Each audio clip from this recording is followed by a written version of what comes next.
Hey guys, this is Wishko the Ferret. Thanks for hopping into the Ferret Den where we're keeping things warm and we're keeping things cozy. Um, Today we actually have a pick a card reading for you, and I feel like I haven't done one of these on this channel in a while, so I'm very excited. I've been sitting on this topic for weeks, and I don't even know what to call this video. I really couldn't come up with anything just because the only word that Spirit came to me with this reading was success. Now, um, specifically, it came with the feeling of asking certain questions such as what does success look like for me, or how do I achieve this success, or what is stopping me from being successful, or what do I have to do to be successful. So it's coming with that kind of general energy. So we're going to approach this reading from a multitude of different angles. So the first, each pile is going to receive like some sort of definition of success on a soul level. Your soul level, like reading your soul energy and trying to figure out what you feel success is. Some of you may already know what that is, and that's fine, but we're going to be taking like a really deep dive and parsing together like the different elements through tarot, of what it means for you to be successful. So the next part is going to be challenges that you're meant to surmount, challenges that are currently in your way. So things that you are meant to climb over or work around, things that ultimately will serve you in the long run, but like what could like offer that resistance, which is why you're not able to move forward. Your third thing we're going to work on is your course of action. So there's going to be a specific card for you that's going to indicate what exactly to do next. And then the fourth thing we're going to look at, this is kind of like a trial run. I don't typically look into the future for these readings because the future is so variable and it can change. But we are going to take a look at what's next, what your success journey could potentially look like, what could be in the near future, or like after this course of action is taken, what you can expect the future to look like. And again, it's variable and it can change, but we'll see what comes through from Spirit, because I feel like they haven't failed me in the past with some of their guidance. So I definitely want to do it justice and bring that energy to you. Like if I use it, then I can share it with you guys. So that being said, I will guide you through a meditation. First, let me introduce the card significators. We are using the Angel Prayers deck by Kyle Gray today. The first pile has this maple leaf. These are like real plant specimens, but they're in what I believe is acrylic. Our second pile is a fern.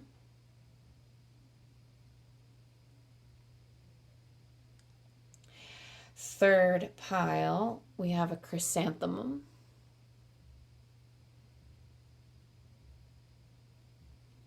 And the fourth pile, we have a rose leaf. So you can determine which pile is yours in any number of ways that you would like. If you're new to pick cards, let me explain them real quick. So essentially, you pick a deck, and each deck is like each pile is a different reading for you. Some people choose to watch only one. Some people choose to watch and listen to all of the piles and only choose the ones that they are drawn to. Some of them only listen to certain parts of every message and kind of compile them into their own personal reading, and they are like heavily using their intuition to guide them through all of that.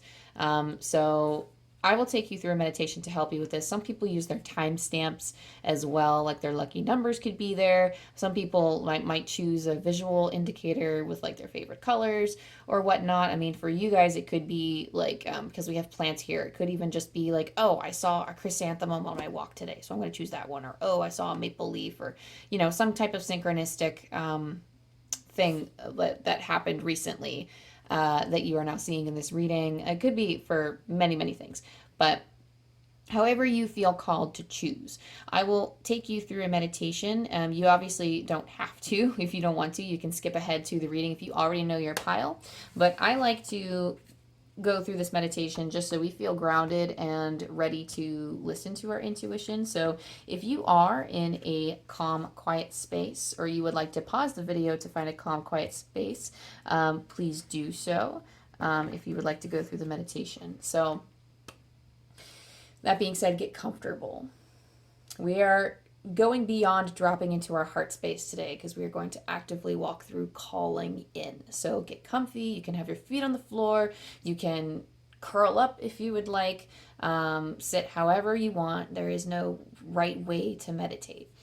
So close your eyes if you're comfortable. If you're not comfortable doing that, you can keep them open and focus on a particular point. So if you continue staring at something, your focal point, they call that a drishti in yoga.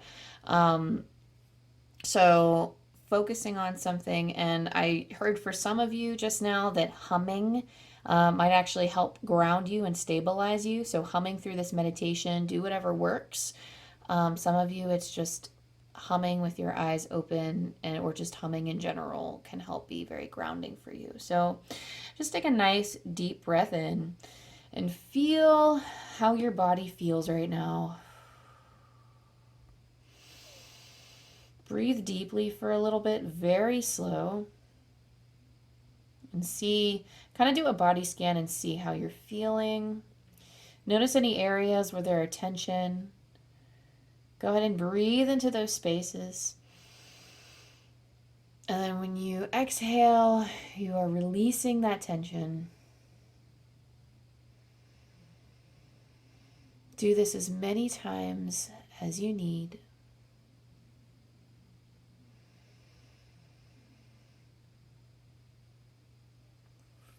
Make sure you're slowly dragging your breath in. And then slowly pulling it out. Drag it into those spaces. That healing breath. And then exhale all of the issues, all of the ick. Keep deep breathing on your own. Then I want you to go down to your feet and really get a sense of where they are at.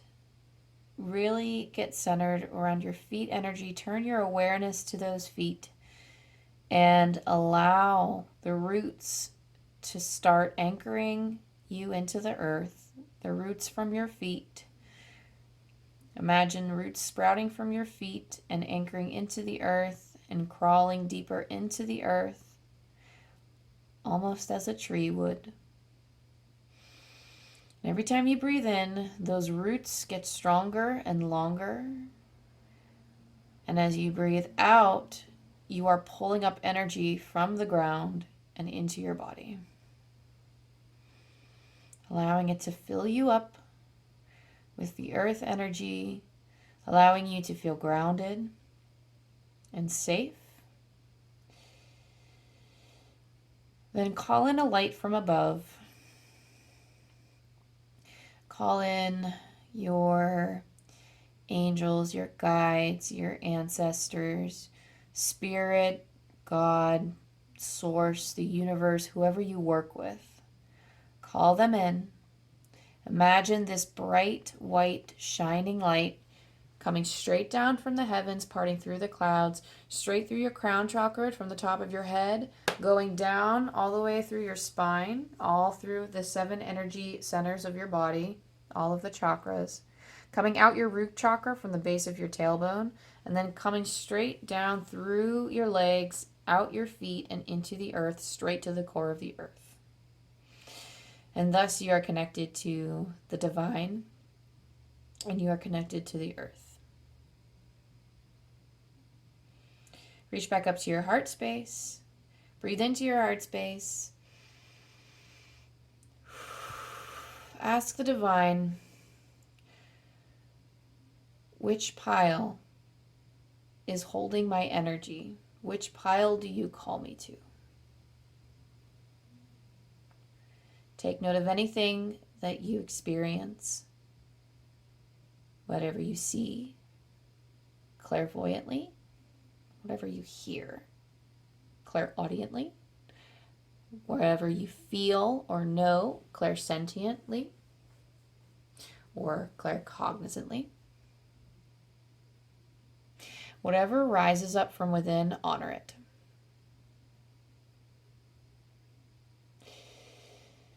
Take a final breath in. Thank your guides. Thank your divine source. Thank them for their energy. Thank them for helping you walk stronger in your intuition. Thank them for their guidance. Allow them to stand with you throughout this reading so that you can easily choose the messages that are for you and which messages are for others.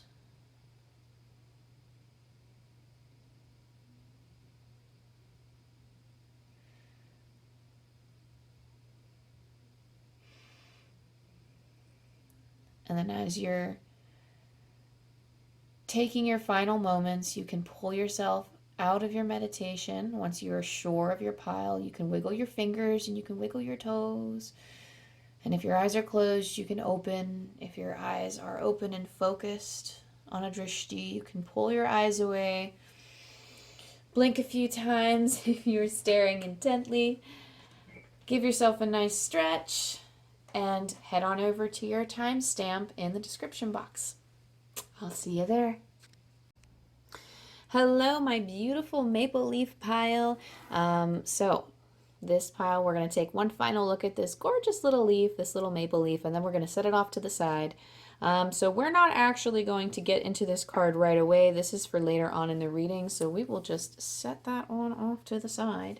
And the first thing we're actually going to do is pull from the tarot. So what is your definition of success on a soul level?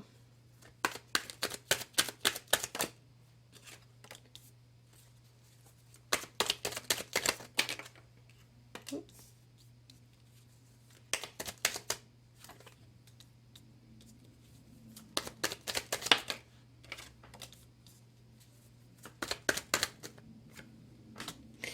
So you have Judgment, the Emperor,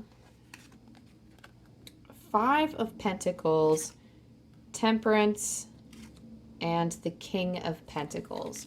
So we're going to dive into these one at a time. Just give me a moment, if you will, just for me to sit with this energy.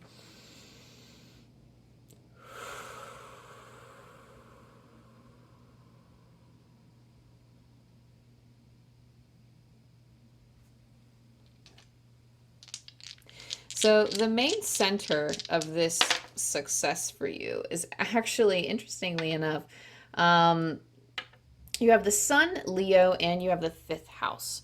So the Sun involves creation. All that is this. So this is basically just your way of life. So what is success to you? It feels like it is just, for you, it's just a way of life. So it might not be related, it might not be pertaining to a particular career.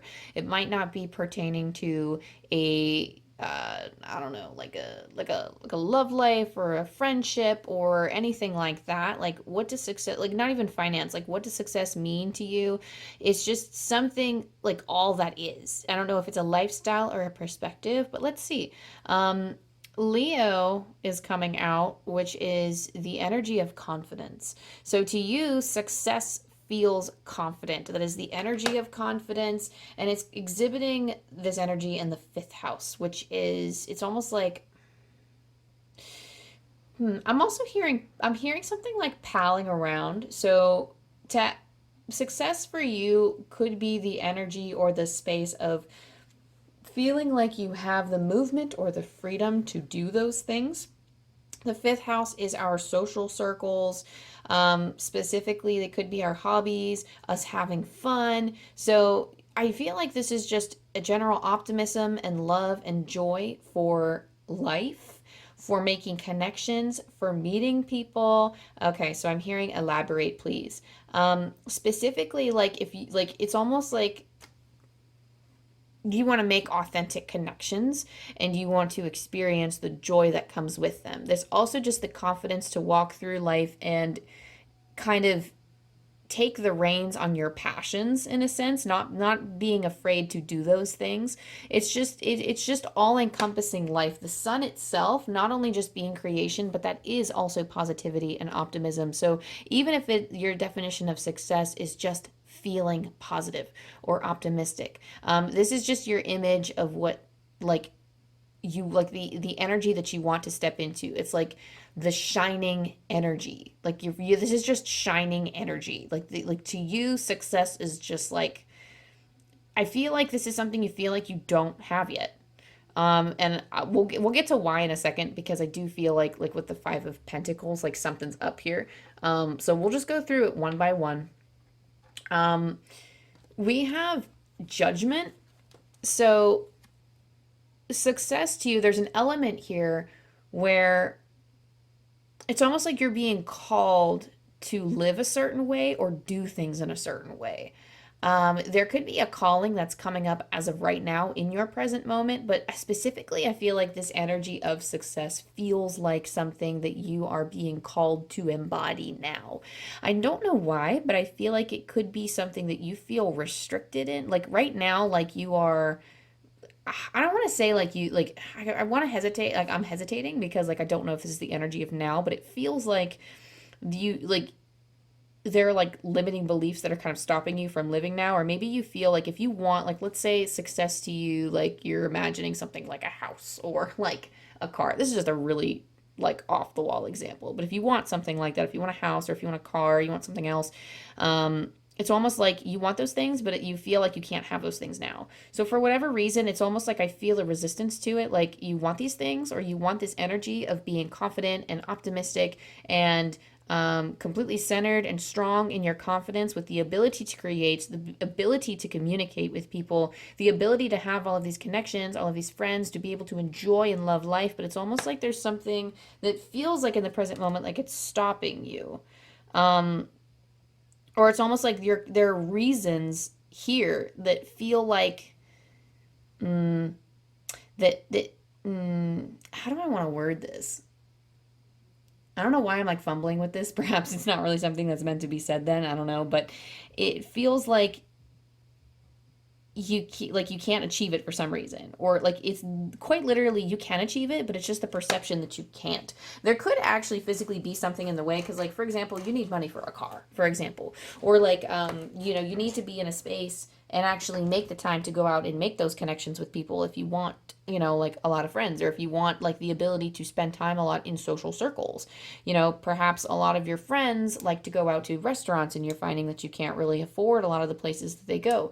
But you can always make friends that like go out and find people that you don't experience like the world through like needing to exchange money. Or you can ask those friends too, like, hey, can we have a night in? Like, or like asking them to go out and do like outdoor activities that like, are coming to no cost to you, or inviting them to free events in the community. There are many ways that you can go about doing this. And I feel like there are many reasons why you're telling yourself that you can't. And that's almost kind of stopping you a little bit. But I feel like some of this energy, like it takes practice. And for whatever reason, I'm getting that the earlier you start this energy, like you can step into this energy right now. And it might not be perfect for you. Like it might not be the ultimate vision that you are wanting to experience for yourself, but embracing this energy is going to call in more opportunities for you faster in order to help you fully embrace this energy. Like your angels and your spirit guides, they are highly supportive of you stepping into this role, but they need you to take action first to step in. So it's almost like this Judgment card, it is a call to action. But there is resistance, and spirit's trying to kind of shake you a little bit and snap you out of it and say like, okay, it's time to wake up.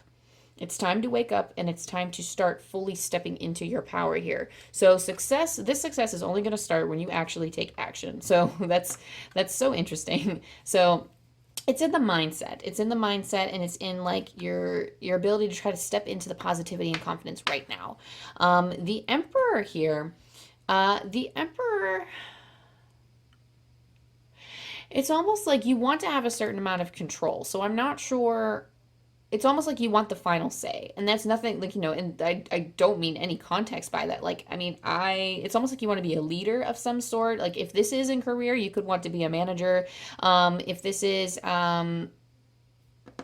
somebody, like you can be somebody who actually wants material possessions, because the emperor is somebody who is very, he just is in control. I mean, he has the wealth. He's like, I see him as an ultimate authority, even above kings. Like the emperor just seems to have more power.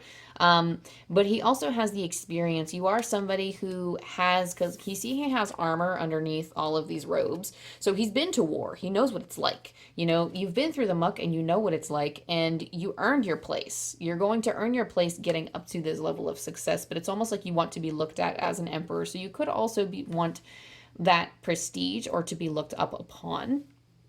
And that's that status. It's something that you could be currently working for or something that you would like to work for. It's almost like I'm hearing like whatever it is, you have to earn it somehow. Like you have to, like you are worthy of it. You just have to earn it by putting in the work. And it's almost like you have been putting in the work. Just make sure that you're putting it in the right places and the right spaces to where you can actually thrive, because you're not truly giving back to yourself if you are endlessly giving to an environment that does not give to you. So make sure you're being a good judge of character with that, and that will help you move forward.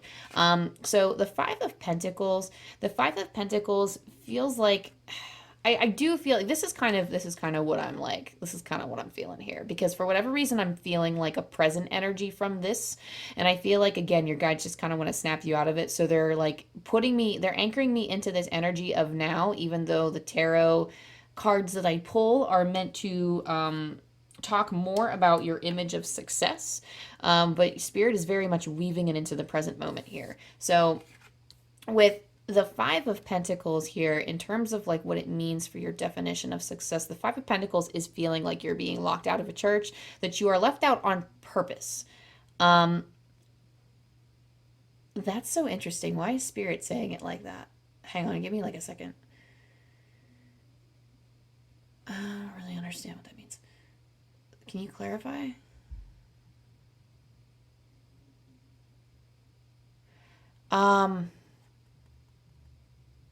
Okay, so, because like originally they said something about cloning you, and I was like, that doesn't make sense. But it's almost like misery loves company is kind of what they were saying in that sense. And also something about sitting on the couch. So I feel like the energy that seems to be coming through with the Five of Pentacles is, this is just kind of a lot of what's happening now.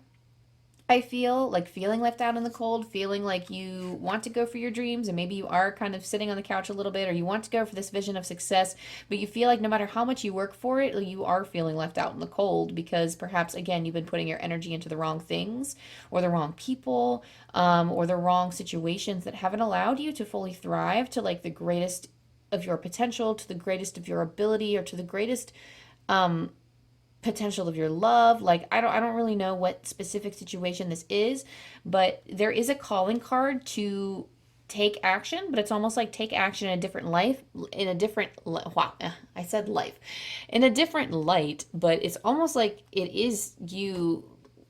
I mean, I said life for a reason. It's like you're stepping into a new life.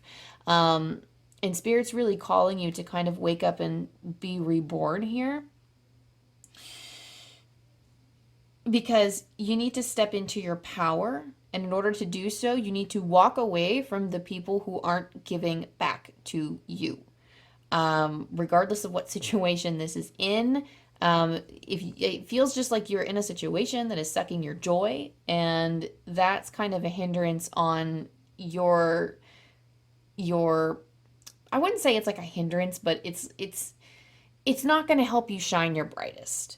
And Spirit is saying to close the door, find a different church is what Spirit is saying. So it's almost like you don't, like, whatever that looks like for you, this doesn't mean like if you're thinking about a job situation, this doesn't mean like switch jobs completely. This could even be so much as just like, this could even be so much as, shifting your perspective to get out of this misery loves company. Because if there truly is, if you're somebody who wants to be a manager at a job or something, and you've been working at a job for so many years and you're finding that there is no growth there, then, maybe there were a bunch of empty promises and they've all fallen through and you haven't gotten the promotion that you were promised, or there's just no opportunity that you see that you would be willing to take. And sometimes the option is to, cut yourself loose and go somewhere else to where you can thrive, or maybe move over to the next department. But something here, there's somebody cheering you on. There could be somebody in your life that is cheering you on. Spirit is also cheering you on. So whichever path you choose, you are supported. If you want to stay, you can. Just ask yourself, is this giving me joy? So that's just a very specific message in relation to career for some of you. Again, this could be in relation to love. This could be in relation to any other thing. So apply it to your situation as you see fit. But it feels like, I feel like your success is almost going to be a little hard to achieve. And it's only hard to achieve because of your current mentality. And it's not like it's boarded up. I just heard it's boarded up. So it's almost like you just need to take some hammers. Like, you have the tools actually to rip the boards down. So you can go back into this church. It's just like, you can fight your way into this church, but is it warm? Is it really a safe place to stay? That's the question. So make sure that you are fighting for the right things, and that you're fighting for things that are aligning with your values. Because what I see here for the Temperance card, especially in relation to your success or your image of success, is there's a balancing act to be had, and there's a lot of patience actually too. So Temperance is a card of patience. The Temperance is also a card of sharing. So for whatever reason, I'm getting a strong sense that it's sharing. So what this looks like for you is the ability to share freely, to share confidently, and to share without pouring so much out of your cup. So Temperance does feel like an equal exchange in this reading. It is approaching me with an energy of wanting to give light to others, but feeling like they have been sucking your light. And again, I'm still getting this dichotomy with you, Maple Leaf Pile, of like feeling like other people are sucking the energy, or that you are putting your energy into places or things or situations that aren't truly valuing you or helping you reach your full potential. So I feel like once you do some serious like renovating, you don't have to completely move or cut these things out. If you don't feel called to do that. If you are feeling called to, and I'm telling you something, I should be telling you things that you already know or that you already suspected. So if you're feeling like, if you've had the thought to cut people or things or situations loose, I mean, like, hop on that shit. Sorry, excuse my French, but I mean, like, it's about time that you found yourself worthy enough for something greater. And for some of you, doing some renovating, it's almost like a renovation project is how Spirit is saying. So it almost feels like perhaps it's your mentality. So you really need to like use your intuition to determine which camp you're in, because some of you are actively putting yourself in situations that are harmful, and that's a choice. And some of you are actively choosing to, it's almost like you're actively choosing to make, like, dishearten yourselves in a situation that actually does have hope. I really want to say you're just in situations that don't serve you. I really feel like that's the energy I'm working with here. That there's something here that's kind of not a great, like, how do I want to say this eloquently? It's not contributing to your energy at all. It's not filling you up. It's not filling up your cup. And it's almost like I'm trying to figure out if it's just like it could be perspective, but I really just feel like there's just an imbalance in the give and take.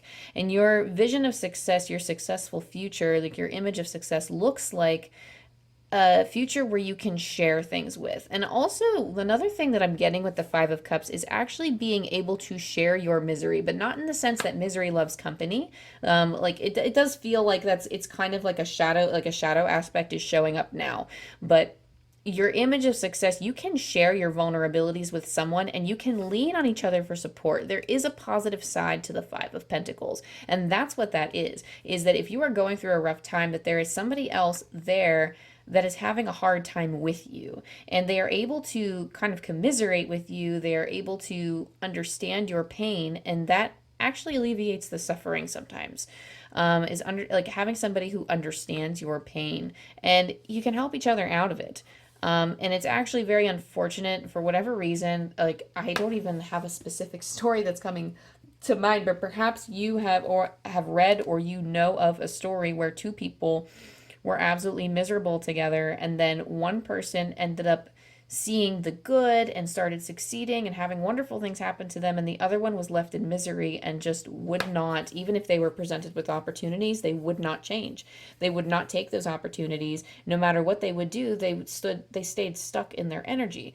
And this person who was receiving so many good things, like, they had to make an incredibly difficult choice, whether to stay with them and to try to fix them, or whether to move on in their new life, and with like a heightened awareness is kind of what came through, like a heightened awareness or a feeling of like being released from captivity, the captivity of misery or the captivity of their situation.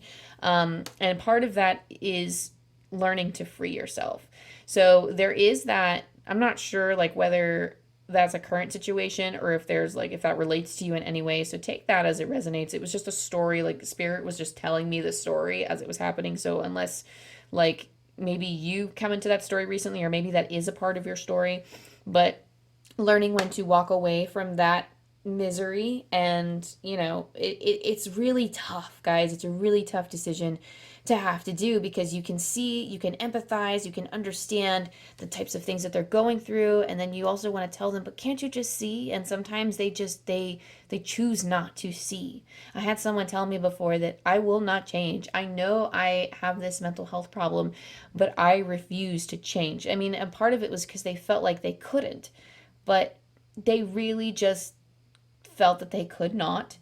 And there was no way, there was nothing else I could do. I was like, I can't help you, but I also can't be around you if you're going to act like this. I can't be around you if you're not going to help yourself, because I can't watch you suffer like this. And I had to make that incredibly hard decision. And that's something that a lot of other people have to do. It's a very common thing. But for you, you can share misery in a healthy way and like be empowered with other people's empathy, and you can do the same for other people too. There is a positive side to sharing misery with others and sharing your sadness and allowing yourself to be lifted up. And that's the kind of future that I see for you. That's the kind of success that I see that you're wanting, is the ability to be able to do that and to actually share your upsets, because life, no matter how quote unquote perfect your life may seem, everyone's always going to have challenges no matter what. So you're always going to have something, not always, but you will have moments in life. You'll have those up moments, and then you'll have those down moments, and you'll want someone to talk to in those down moments. So you'll have that ability to share. You'll have those close connections to share. That's what success feels like to you. I feel like with the King of Pentacles too, your vision of success does involve being comfortable. It involves like financial stability. It's almost like I'm hearing from spirit, like just intuitively, straight up, that like being comfortable with handling any situation that arises. So I don't know if this isn't like, this feels like not only emotionally but financially as well. So like having the funds stored up to be able to handle those things, handle like emergencies as they come up. Okay, so I'm hearing something about bells ringing, like alarm bells, I think. Like alarm bells ringing. There's something here about feeling like you can take on a challenge and it's not going to be very stressful like it is now. If those alarm bells started sounding now, you may feel like you're not very prepared, but you want to be in a space where you feel prepared to handle these types of issues or emergencies or different challenges that come up. You want to be able to handle them with grace, and you want the resources to be able to handle them. So that's kind of like your that's what we have for your vision of success here. I do see this as very plausible. I heard mistakes were made, but Spirit is kind of giving me that feeling that, you can, like, and it's okay. Everybody makes mistakes, or you may view them as mistakes, but it's almost like this is so strange. This is such a weird message, and it's not going to make sense. They say you may make mistakes, but we never do, like angels never do. And interestingly enough, it's coming through as like a very comforting thing. So it's not like, oh, like, we never make mistakes. It's almost like you did not make a mistake deciding to come here and reincarnate in this lifetime with the challenges that you had. You may have made like human mistakes, but it is all in divine order up there. And they are taking care of your spirit, they are taking care of your situation. Calling in the universe, like it's almost like spirit is there to support you. They're not here to make your challenges go away though.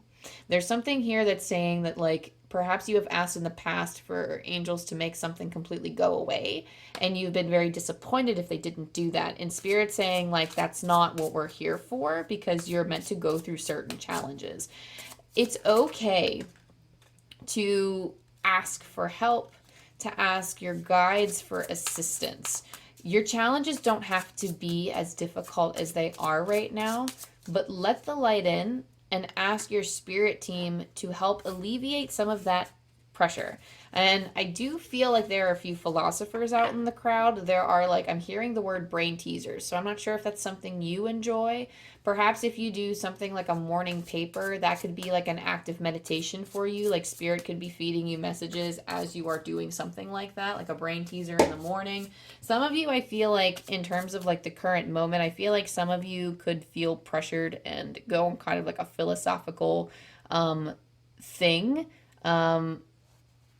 Of like wanting to try to figure out how spirit helps you.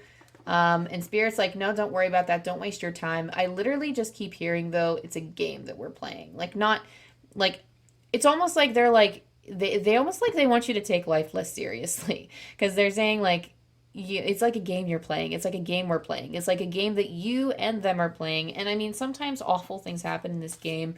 Like I wouldn't say life is a game, but it's almost like it's not meant to be taken as seriously. And even though there could be tragedies that happen, it's not like your guides want you to laugh it off. That's not what they mean. But try to live a little lighter. Live lighter. Like if you it's almost like you are expecting external circumstances to change. And like if you, or no, not like you're expecting to, like I do feel like this is a pile that really is comforted and knowing that they have the power to change things. And you guys really do. You have the power to change things, but it's almost like you're letting yourself be affected by too much stuff, guys, too much. Let's just pull your challenge cards here. Ah, dang, guys, come on. Like, this just feels like you are just having challenges, but I feel like you're surmounting them. Like, you will surmount them. So we already spoke a lot about challenges, guys, so trust me, I'm going to pull actually extra cards for you as to what could make your life easier. I don't want you to feel like this is a bad idea. Like, like we're gonna like see what you can do to like get through this. Because like the way Spirit just said in hindsight, this was a bad idea. So again, we'll see what kind of we'll see what other things are coming through. It just feels like a really tough time. It does feel like there's some type of caged animal feeling here. And there are ways to free yourself. Current challenges are just feeling like you have the what is that here? The 5 of Pentacles. Oh boy, that's like a double whammy here with that because we already have a 5 of Pentacles here. Honestly, and because it's overlapping the Emperor and the 5 of Pentacles, this is feeling like you don't have control. This is feeling almost kind of saddened and you're wilted a little bit. You're feeling wilted because you feel like you don't have control over the situation. And perhaps there are certain things, there are definitely a lot of elements out of your control. But it's almost like your inner peace is being disturbed by these external circumstances. And the challenge here is ending what you know is no longer working for you because you have the 10 of Swords, which is the card of endings. Now, interestingly enough, this is kind of a gruesome card, and I apologize that this is coming up because quite literally, like, and this might be a little, like, TMI here, but, like, I have been wondering about certain signs in my life of seeing, like, honestly, like, it was really sad, but there was, like, we have stray cats in the area, and then I think, like, there was a cat that was hit by a car or something, and that was a few days ago that we saw a cat on the street, and then, just today, I'm walking past and my friend noticed a dead bird in our in like the street, and I was like, oh no. Like I was like, that's like the second dead animal within the span of a few days. I never see dead animals. So the fact that the Ten of Swords is popping up here, it's almost kind of chilling. I feel like Spirit wants me to kind of like, because like I sat here at the table today and I asked, what does this mean? Because this is actually a very scary sign. Like, what does it mean? Like, and I know not to fear these kinds of signs. It's just a matter of like, this is very like uncomfortable. Like, what is the meaning of showing me these things? And also my ferrets, they do this thing called dead sleep, and they never dead sleep. It's like a thing where like you pick them up and they're completely and totally limp. Like they're still warm, they're still breathing, and they're just really in such deep sleep that they don't move. Usually my ferrets move when I wake them up. So both of my ferrets today, I had 4 ferrets total. 2 of them dead slept on me, and I just went, oh my gosh, I'm so done with this. Like I was actually scared because I was already primed with death from seeing dead animals today. So I was like, what's going on? I went to my table. I'm like, what is this madness? And it's interesting that with the Ten of Swords, we have the arrow through the eyes. So obviously, I mean, sadness, but it's like Ten of Swords traditionally is endings, but as I'm sitting here at this table asking Spirit what it means, they just said, clear the shit out. And I was like, what? So what it seems to be, and it does relate to this reading in a sense of needing to clear out things that don't serve you. There are things like, it's a cycle of life. Things are born and then things pass away or things deteriorate. That is how like the circle of life goes. And I'm hearing like so many philosophical terms right now, so I'm gonna try not to dive too deep because I don't want us to get too wrapped up in this, and I don't want you to kind of like go off on like a philosophical streak of like questioning like the meaning of life and like like the different things that are going on in the afterlife right now. But it feels like it's just hard to embrace the duality of the world, guys. It's really hard. Oh, my maple pile. Right now, what is necessary is there's just a lot of heavy energy that just needs to be cleared away. And this is meant to... This situation here that you're feeling called to do certain things, you're feeling called to achieve this success. It's almost like you're being led by your intuition, but it's almost like you're going in blind, or you feel like you're going in blind. And what I really feel like for you guys with these cards is the challenge here is moving beyond that feeling of disappointment and for putting an end to that disappointment. Quite literally, the challenge here is putting an end to all of the feelings and turning your attention away from all of the icky things in life and fully trying to embrace and follow on the path of joy. It is so incredibly difficult, but I know you can do it, Pile 1. I know it, I know it, I know it, I know it, I know it. Because we're going to go to what is your course of action? Your course of action. It's very challenging to pull all of these things together to an end. And honestly, what Spirit wants you to do right now, the main thing they want you to do right now, this card is Honor Your Beauty, Archangel Jophiel. Thank you, Jophiel, for helping me discover my inner and outer beauty. So...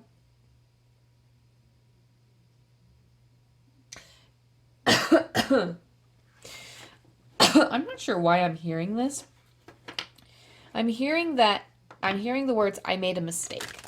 And if you made a mistake recently, you could be feeling like a very ugly human being. I know sometimes when, like, I feel like my soul turns a little ugly. Like, if I make a mistake and I find that it wasn't in the best interest for the people around me, I feel like I make bad mistake. I feel ugly. I don't know. That was not the most eloquent way to put it, but it's almost like I feel less beautiful. I feel less saintly or angel-like, I guess, because like we all are earth angels in some way, and we like, especially those of us who are called to human services, those of us who are called to help the general collective raise their consciousness, to help heal and to guide and to love and to bring joy and spread joy. And I just heard, I promise you it will get better. I promise, I promise, I promise. And that's almost like I do feel the archangel here, Jophiel. She is quite literally saying, I promise you, it will be better. And there's that feeling coming up of that support of love. That green in her energy is connecting to the heart space that's recognizing the love that you have within. So it is a level of self-acceptance, and it's a level of understanding the beauty of things around you. So it's not just the beauty of yourself. You need to start recognizing the beauty in yourself in order to start recognizing the beauty of your life.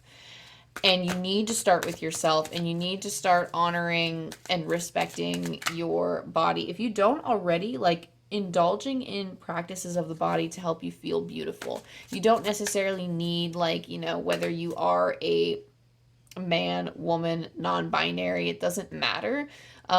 Feeling confident, feeling sexy, feeling like you are powerful. Really stepping into your space and truly honoring, like, whether you, like, beauty, everybody has beauty. It's not just for feminine energy. So regardless of whether you feel like you're more in your masculine or more in your feminine, it doesn't really matter. Beauty is for everything. Beauty is for all. And for you specifically, for this pile, it's coming through as honoring and loving yourself for what you bring to the table, and recognizing that beauty within yourself it will serve as a mirror and help you recognize the beauty around you. So that being said, let's see what's next for you. And as I've said earlier, this is variable energy. So depending on whether or not you take this course of action, these are just like what your journey to success look like. This is just feelings. Again, I just feel such heavy resistance for this. But I do believe that your angels are showing you the way, and like you are working your magic. They're almost like teaching you how to work your magic. If you felt like you weren't, or if you might have felt like you lost that recently, your angels are helping you work that magic. Okay, so what's next for you? I didn't mean to turn the back of the deck over, but I guess I have the back of the deck and you have an extra message. But serendipity. So these are synchronicities. This could be anything that seems to happen by happenstance or coincidence. Those are signs from your angels that this is a lucky time, that they are here, that they are waiting for you to make your move and to kind of step into your action, to step into your, like, whatever you like, this carpe diem energy of the judgment card, to step into that calling of yours, to really step into your beauty. What's next here is go the distance and a change in the wind. So specifically, I do feel like you're in it for the long haul. This is a marathon, not a sprint. So this is not something that's going to happen overnight. But for whatever reason, as you are going on this journey, there is like this weird, because the success does feel like it has a finish line. Like, I feel like this is something that you're going to be working towards long term, and it's going to take a lot of inner work, but your spirit is like so hyped that you're like trying to do this, recognizing the beauty within yourself so that you can start expressing your joy, like that will mirror on the outside. But you see around this cheetah how the world just seems incredibly barren. So little do you know, and it actually seems like there are clouds rolling in from the right, and it also seems like it seems to get more shadowy up here in this corner. To me, that feels like it's indicating more fertile lands ahead. So the cheetah is actually running so incredibly fast, and part of him is actually slipping away a little bit. Him, her, whatever, it's like slipping away. Like, you see, it's almost like losing some of their spots. And I feel as if through this change, like it's not even like you are going super fast or anything, but change has to happen. You might lose some of your spots. You might have to cut some cords. You might have to shift your energy or reconstruct the way that you are living your life right now, reconstruct who you're giving your energy to, and that's going to help you cross the finish line. Like that's going to help get to that. For you, success feels like an energy. It feels like a certain place that you want to feel. It's almost like, I want to say, happiness, um or it's just something about confidence and joy and being in that, your overall energy. You want to reach a state of happiness and joy. And um it's a mindset, and you're in it for the long haul, and spirit really, it really wants to work with you on it. So again, do that action, do that calling card. But what's next for you does feel like it's a longer journey. A change in the wind indicates that you might feel like there's a certain finish line, or you might have this particular vision of what your life is going to look like in the future, but you might actually be called into a different direction. So honestly, if you are following your intuition, it takes us down some crazy and winding paths.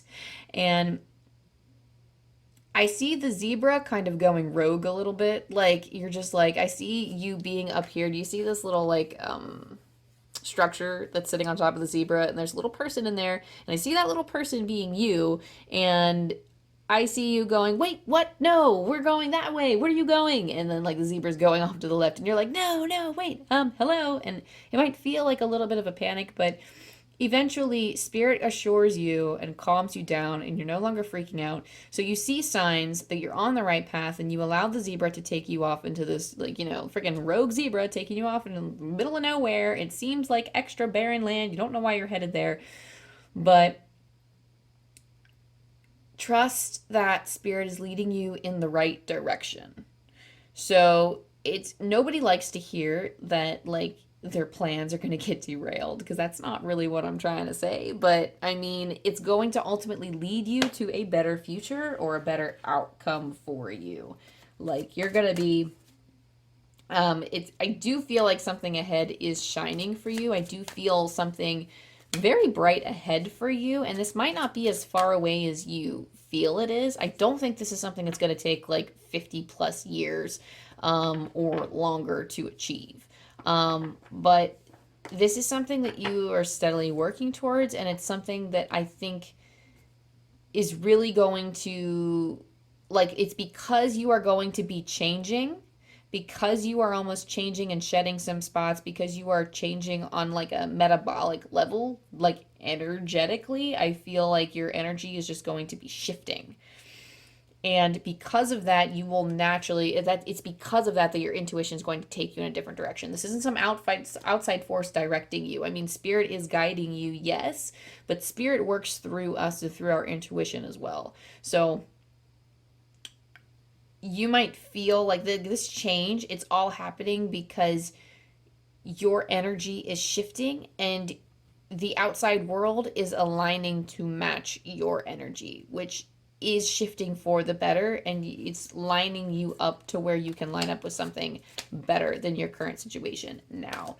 And also, something to lean on. I just want to pull a card, Spirit, for extra support right now. What kind of extra support? Maybe I'm going to pull from the Enchanted Map deck. What's some extra support that this pile could expect? Because this was actually a pretty challenging, pile. Sorry, Maples. Sorry, Maple Leaves. What's something that's like, what's something they can lean on for support? The Wishing Well. 48. I'm going to call up on the book for this one. 48. Wishing Well. Desire is the sacred impulse for life. Feel it, but let go of all attachment to ownership. Desire is the most important impulse for creating life. Now you're seeing the relationship between desire and inspiration, and sensing that moment of truth when you feel the inception of new life. It is an aha moment when everything makes sense. Perhaps you recognize a soulmate, or are conceiving a baby or an idea. The Wishing Well card awakens you to the presence of unseen forces that enable new beginnings. Divine intelligence activates the field of possibilities where new life is co-created in a magical way. Neither you nor anyone else can know how or why this happens. It just does. To that end, you can't control the process of growth. Rather, you must step aside to be a channel for higher forces and relinquish any attachment to how this new creation should appear or when. Form your intention and take action by dropping the coin into the wishing well. Then trust in spirit. Prepare to be amazed. Ooh, so call in your wishes now. Spirit is working in your favor. Okay, so we are going to roll the dice to close out your reading, pile 1, and we'll see if there are any extra angel messages for you here. 5, 7, 8.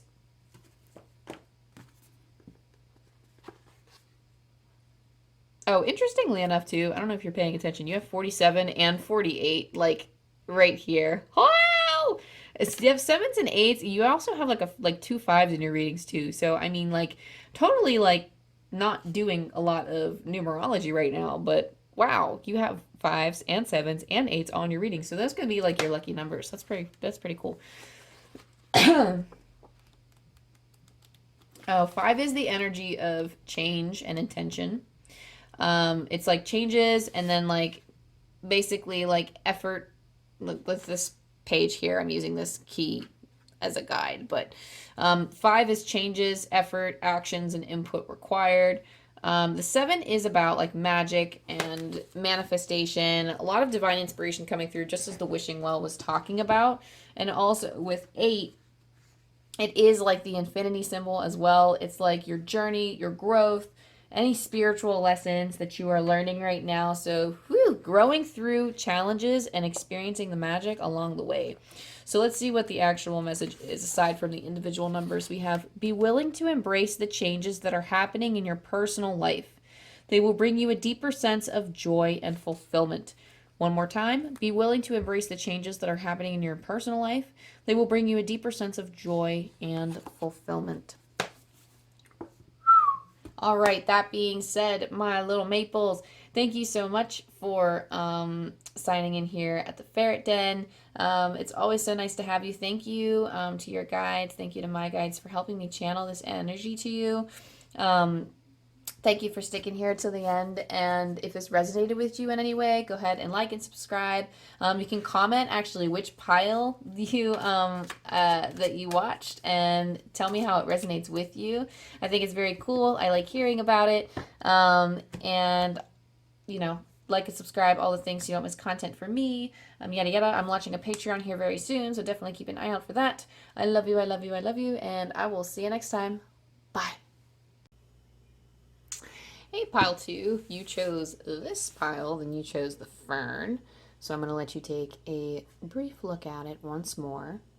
And then I'm going to set it off to the side here. We're not going to dive into your this oracle card right off the bat. We're just going to set it off to the side. We're going to take a look at your tarot first, and we'll bring that one up later. So let's see what we have for you, pile 2. Your definition of success on a soul level. What do we got?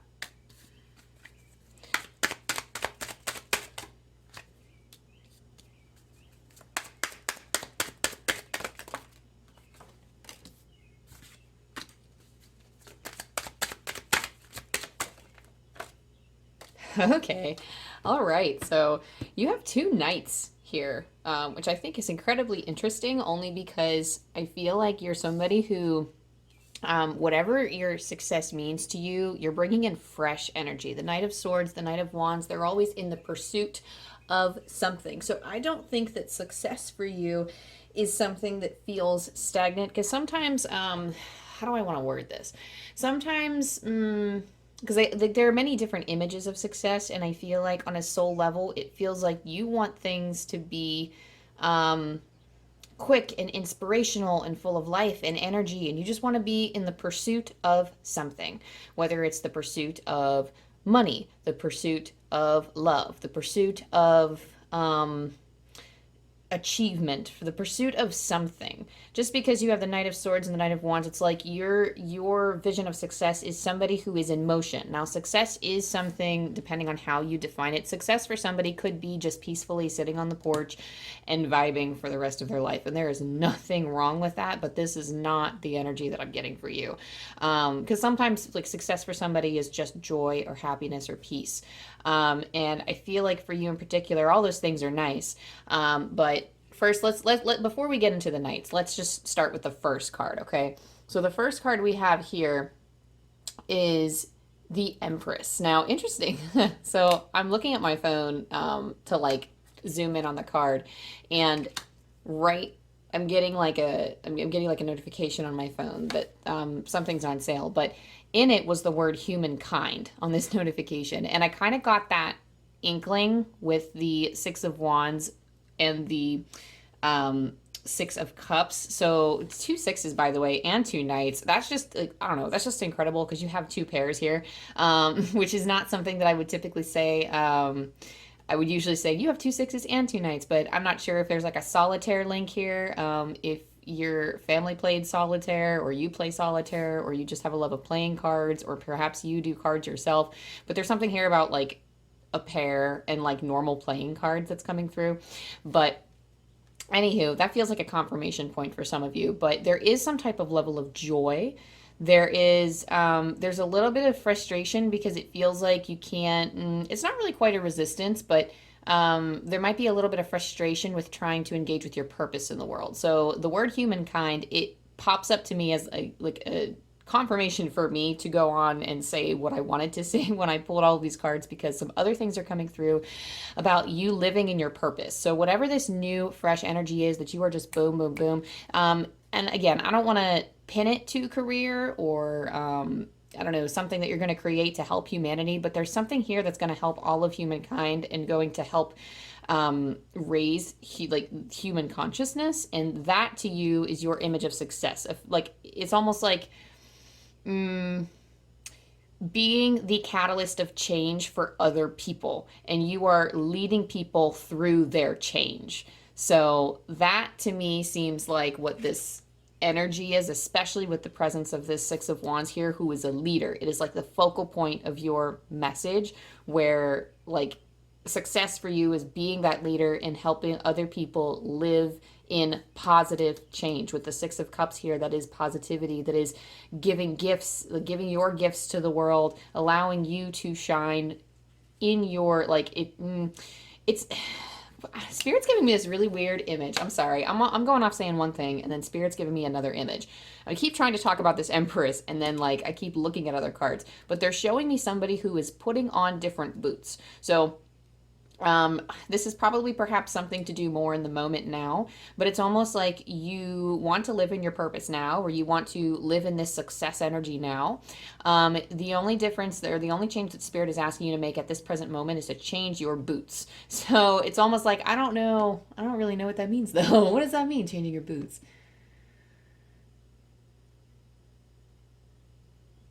For some of you, it's a change of mentality. So just it feels like they're like plain boots that you're wearing now, but they're showing me somebody who's taking these plain boots off and putting on these like space boots. And perhaps it's just an imagery, or not an imagery, a perception that you have to switch here, in that believing that you can achieve. Because it's something about the shoes that you walk in that are going to be pretty important. Perhaps it's like a physical reference to, whatever your dream, maybe your success or your dream or whatever involves walking a lot or being on your feet a lot. So perhaps you quite literally just need to change your shoes if you're somebody who's trying to live it now and you're finding a lot of aches and pains in your feet and you're like, why can't I, I feel like this isn't going to work just because it's like, my body can't seem to keep up. No, Spirit's just like, get new shoes. But for a lot of you, this isn't like an actual physical reference. For a lot of you, this is quite literally just changing your perception or getting yourself into the environment that better suits your energy. that you want to move towards. When you move towards success, it's almost like, because you are constantly in movement, because you want to be constantly moving, it's almost like spirit wants you to make sure that you are equipped with the right stuff. And it's like you're wearing the wrong shoes to travel. So that could be like, you might need like a change in lifestyle in order to accommodate this success. I do feel, I don't know why I keep saying, like, I almost want to say dream. So I feel like the success for you is a dream. Once you achieve this dream, that will be success for you. But it's almost like the way that you want to live requires you to change something about your current environment now. Be it your attitude. I just heard describe it for me, and I don't think I have the details about that right now. So hang on, let me sit with spirit for a second. What is it about them that they have to change?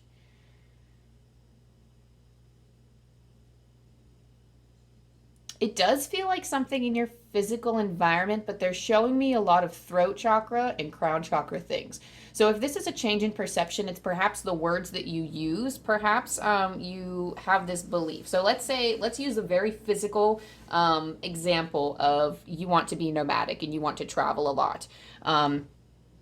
And you want to travel a lot, and let's say that, I don't know, Spirit's saying something about like you're postponing your story because you feel like you can't travel a lot right now. And perhaps it's those thoughts. Perhaps you quite literally just don't have the resources right now. But what's stopping you from accumulating those resources? Is there a job opportunity that you're not taking to achieve more financial wealth? Or is there something that you are holding in your energy? Like, let's say you have pets and you're like or pets or kids or something, and you're too afraid to leave them with a babysitter because you don't trust the babysitter. But the option is still there to get a babysitter or a pet sitter.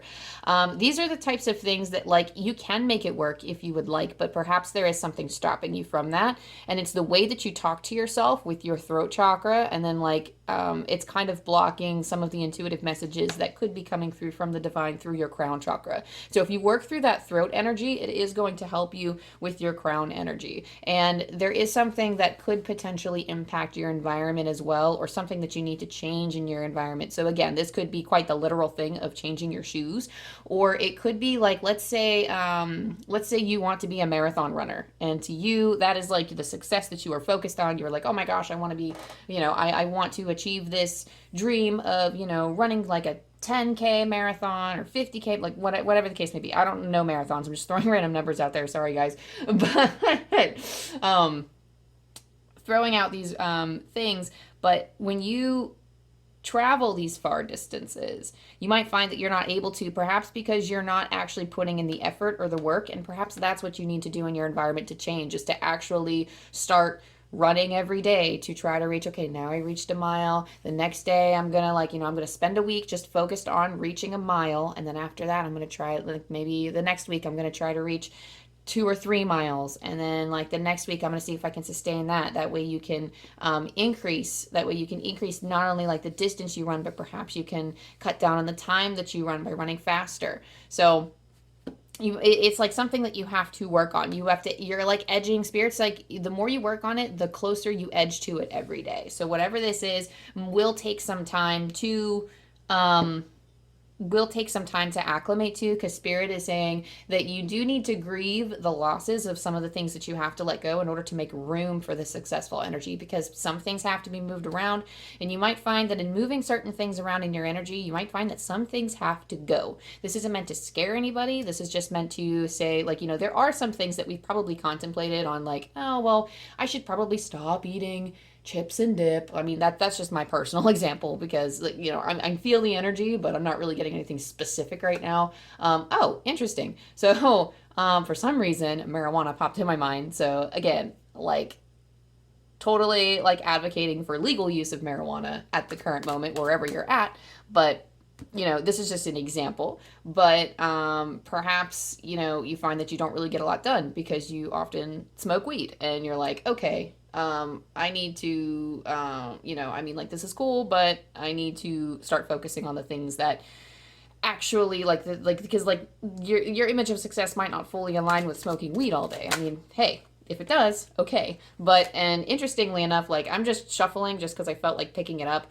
And the Two of Swords did pop out kind of as a clarifier. I'm going to pull that back though because it's not like a main card.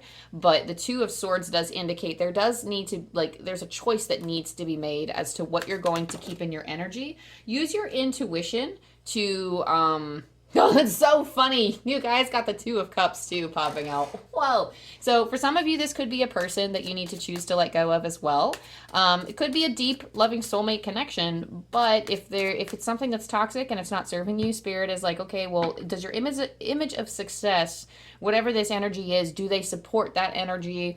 And interestingly enough, Two of Cups, Two of Swords, they're both two. So again, you guys with the double energy, just like, I don't know, I think it's cool.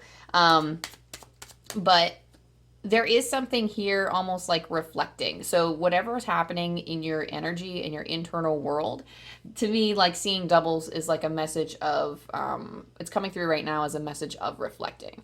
So making sure that the things in your energy, like your life right now, is mirroring the success that you want. So you need to start working on your habits, veer away from enabling behaviors with other people and enabling behaviors with yourself so that you can actually work towards this change, because you can't be a driving force for other people in terms of helping them change if it is hard for you to change. You have to undergo this change yourself, and I'm sure you've underwent many changes, which is why you feel inspired towards this vision of success for you.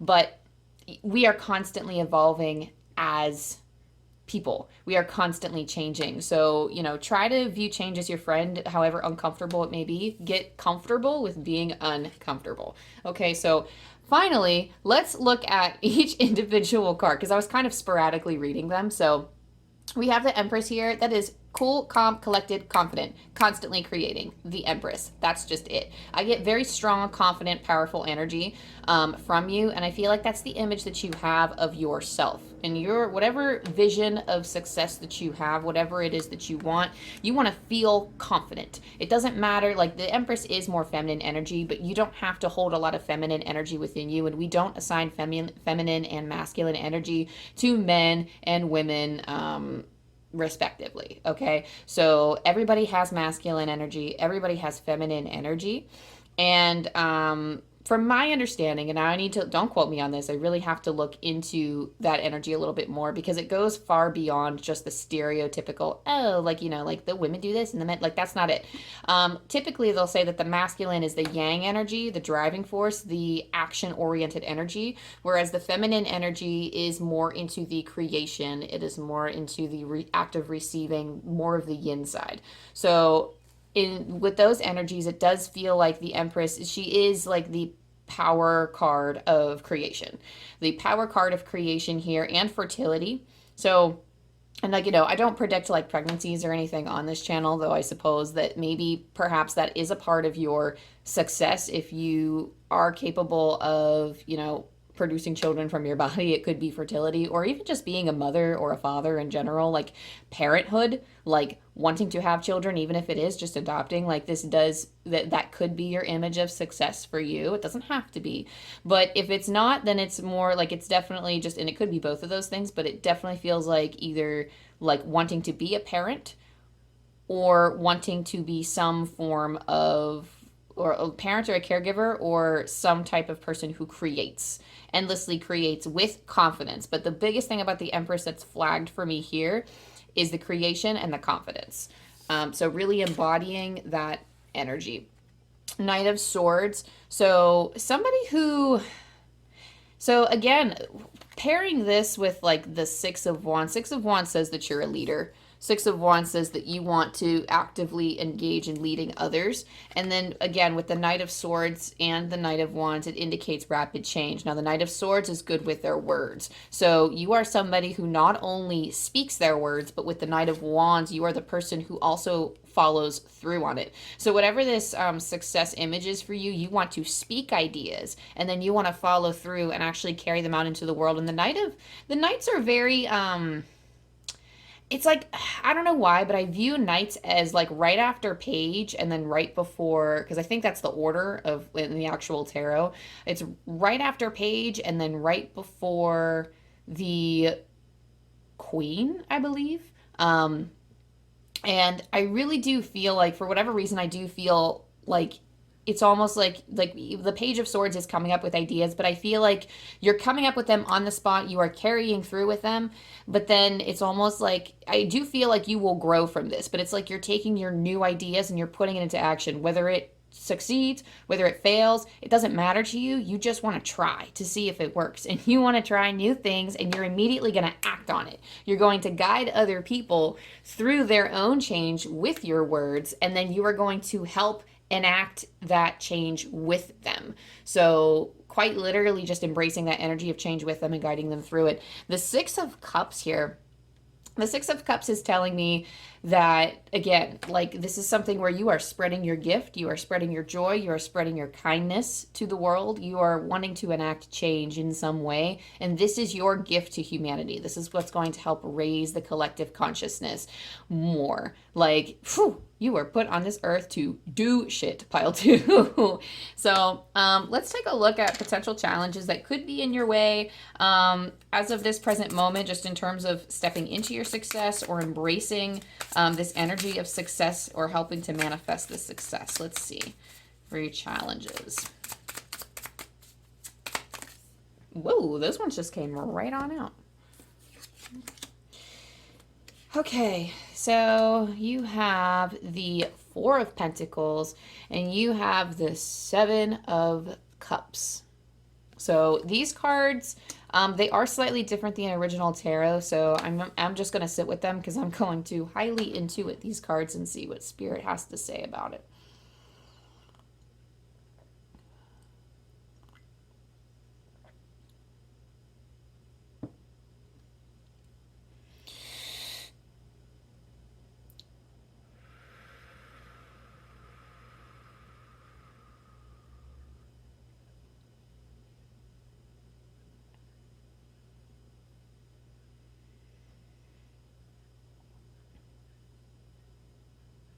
Okay, so with the Four of Pentacles, the only word that is coming through is restrict. Now, typically in the traditional tarot, the Four of Pentacles is trying to withhold your resources, trying to be stingy with your finances.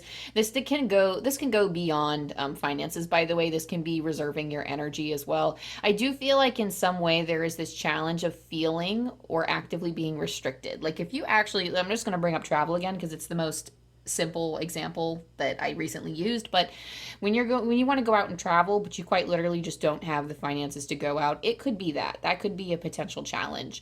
I'm hearing like wait and see what your guides have to say about how to, if that's quite actually the case for you. If like you are somebody who's very nomadic and would like to travel a lot and just don't find that you have the resources, there are actually many ways to generate wealth. And some of you might be rolling your eyes like, oh, like I tried them all, blah, blah, blah. Like you haven't, because there are millions of ways to earn wealth. So maybe that's an exaggeration. I would say thousands, but that's still like a really large pool. So there are opportunities out there, especially if you're watching this online. There are many opportunities online too. You're still going to have to put in the effort to find them though.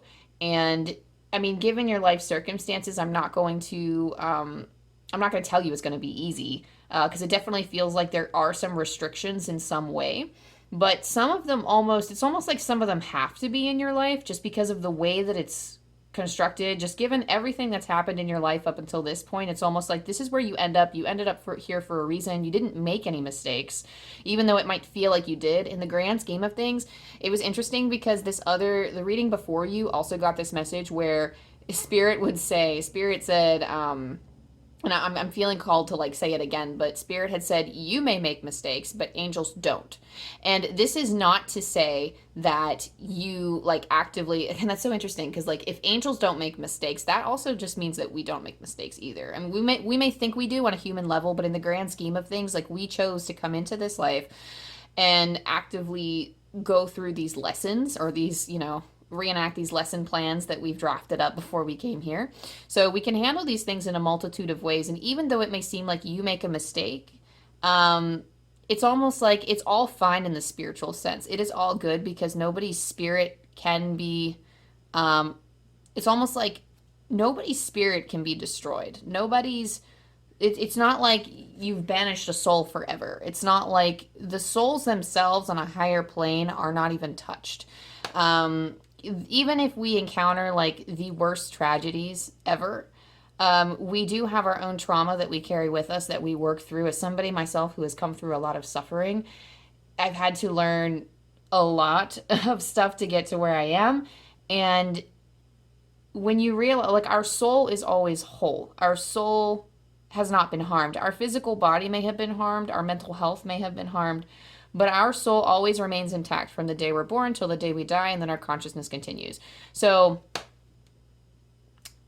spirit does not make mistakes.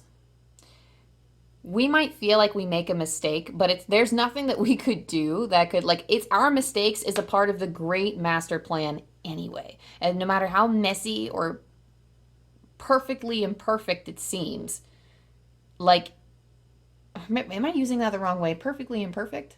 It is all perfectly imperfect. It doesn't seem perfect. It is imperfect, but it's perfectly imperfect. So I suppose I should try to articulate this a lot better. You're not doing anything wrong. You didn't make any mistakes. The situation that you are in now feels very constricting and binding, but Spirit's like, I got a solution. I got a way out. But you need to be open, is what Spirit is saying. So you need to break free from the constraints. I mean, some of it could be a mentality, but the Seven of Cups indicates options in the traditional tarot. But this is what the Seven of Cups look like in the Pocket Tarot Guidebook of the Wild Unknown by Kim Krans. And here, it's almost like you have all of these options. You have 7 cups here, and one is turned upside down facing towards you. You can choose any of these options. That one in the middle is upside down and already pouring out its energy into you. So you can choose that option if you would like. But you can also put in the extra effort to reach up, turn that cup right around, and then choose another cup. It might take a little bit more effort, but you don't have to stick with what you're given. You don't have to stick with whatever situation you felt like you fell into. You don't have to kind of agree or it's almost like agree to the terms that your old self has set you to. I guess that's how I want to word it. So the you from before, we are changing every day, mind you. So we are always, I like to think that like the core of ourselves is still here, but we are always different every day. We are different people every day. And because we're always changing. So the decisions that your old self made before, you can make new decisions today. Nothing from yesterday is binding you today. It is just our feelings of attachment and restriction and limitation, and even our sense of duties and responsibilities, even through our promises, that could make us want to carry things through to the end. And again, this isn't me saying like break all of your commitments and like start a new life. That's not me saying that. But you should be feeling this message in your soul if this message truly is for you. The challenge here is almost understanding that you have other options that you can make. You have other doors available to you. You don't have to take those doors. But Spirit is saying, you know, we're going to help you make this success. We're going to try to help you achieve this success. But you got to change your boots. You got to do something different. What type of difference will you embrace? There is no right or wrong. Assess it. This is, again, where intuition and logic, I think, both work hand in hand, where figure out what serves you best. What do you think serves you best, and what's going to make you the happiest, and what's going to serve you and the people that you care about the most. And you can make your decision that way. Really sit with your heart first and figure out what your heart wants, and then try your best to make that into reality. Because the thing is here, like, we are human beings living on earth, and even though that Spirit is limitless, our human bodies are limited. So we can't obviously achieve everything in the world, absolutely everything, because there's just so much, there's too much in a lifetime. If we're lucky, that 100 years, we can get 100 years if we're lucky. But it feels like there's just something here that is saying, it's like balancing your spirituality and your practicality. So even though we're connecting in the spiritual, we still have to find a way to navigate the physical. So do your best to bring those two together so that you can come up with a solution that's good for you, it feels good to your heart, and that will actually help you embrace this energy of success. And your course of action, so your angel prayers card that we have pulled for you, is unconditional love, the Divine Mother. Thank you, Divine Mother, for helping me to give and receive the love I deserve. So this is your course of action, your the main thing. Just it's making sure that I love this card so much.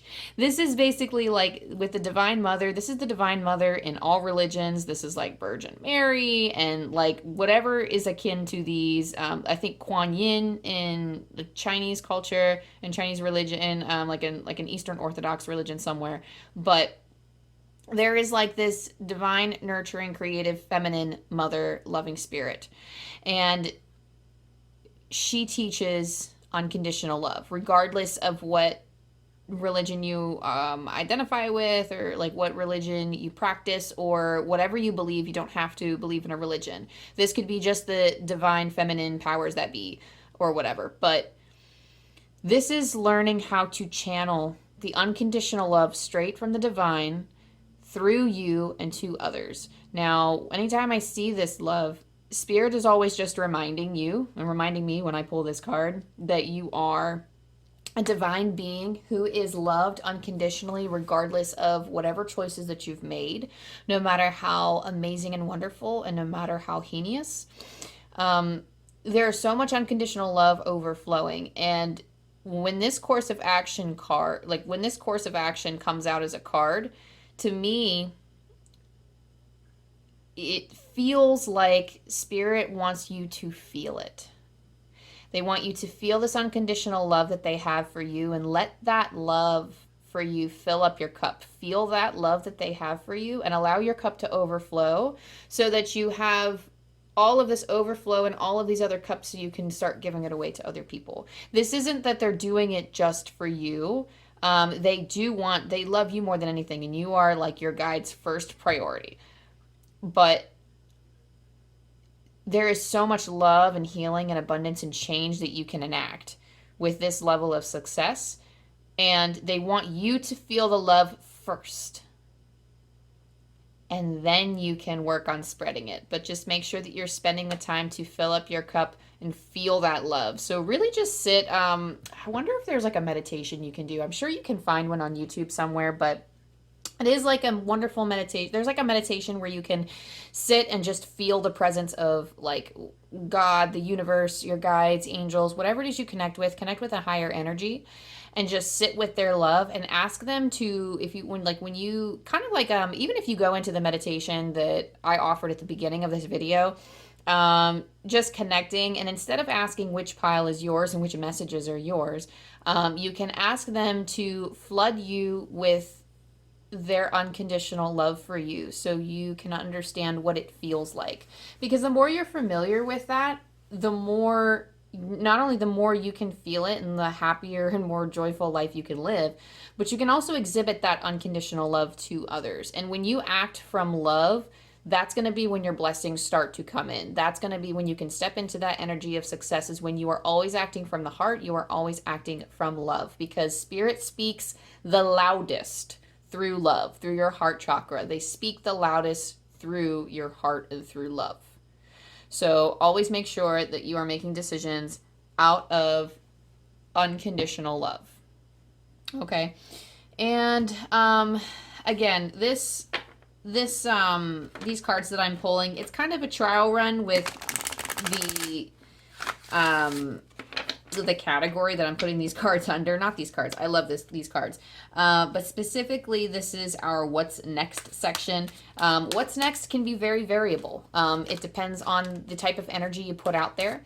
But I'm trying to look at what is perhaps in your nearest future, or what the road to success will look like should you embrace this energy and follow up on your course of action. So if you are acting with love, and if you are connecting with your heart and fully embracing that energy and following through on this guidance, what could potentially be next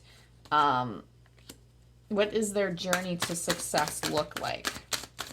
For our pile two. Ugh. Okay, so we have why and loyal heart. Specifically with the why card, I want to dive into the why first. The why is connecting with your purpose. Connecting with the why behind what it is that you're doing. And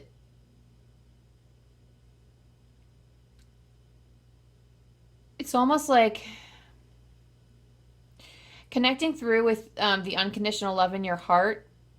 You may feel like at times you're going to misstep. It's almost like I see someone's spirit is showing me an image of somebody who's climbing up a very rocky hill where there are a bunch of loose rocks. It's almost like they're climbing up a mountain or a very, very steep hill. And it's almost like like when they step on some rocks, it's almost like you're slipping. You're slipping on some of these rocks because they're falling. And motivation dwindles because you feel like you can't climb this mountain because there are so many loose rocks and you've already slipped on a few. You've already tripped on a few. Why not just fall down the whole mountain and just save yourself the trouble? And this is when it's important to connect with why. And when you connect strongly with your love, that unconditional love is going to pull you through. And there's also like a line, like a sentence that you can write to yourself or an affirmation that could be your anchor. I'm not sure what that sentence is. That might be something that you can meditate on so that you can determine like this is my purpose or like this is the why of like why I am pursuing this path. You're going to need to be reminded of that if the going gets rough, and it will, because there are always challenges when we embark on, whatever it is that we're doing, because like I said before, you have to be uncomfortable before you have to get comfortable with being uncomfortable, because you're going to be changing throughout this journey and you're going to help change others too. But you have to be uncomfortable in a lot of different things, not only before you get there, but even afterwards too. So just get comfy with it, especially if you want to enact great change. You're not somebody who wants to be a slug under a rock and hide away from the world. So putting yourself out there might seem like it causes like a little wiggle of anxiety within you, but definitely come up with a mantra or a sentence that can connect you with your why or your purpose, like why you want to, like what's going to keep you anchored, what's going to keep you going, what's going to keep your motivation up, because you're not always going to feel like your motivation is strong. Okay, so find something to hang on to with that. You also have loyal heart here. So if you don't already have somebody, if you don't have like a romantic relationship and it's something that you're looking for, I feel like this could be somebody who is coming in to meet you on your journey to your success. And it doesn't have to be a romantic connection either. If you already have a romantic partner, this is somebody you can be holding on to or somebody who you can lean on for support.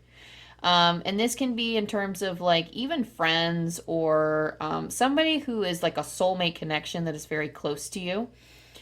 This could be meeting that person on the way if you don't already have them, or if you have them, basically using them as a support system to help you climb this mountain to your success. This is also your connection with, I wanted to say spirit, but spirit is like, no, it's your connection to the self. So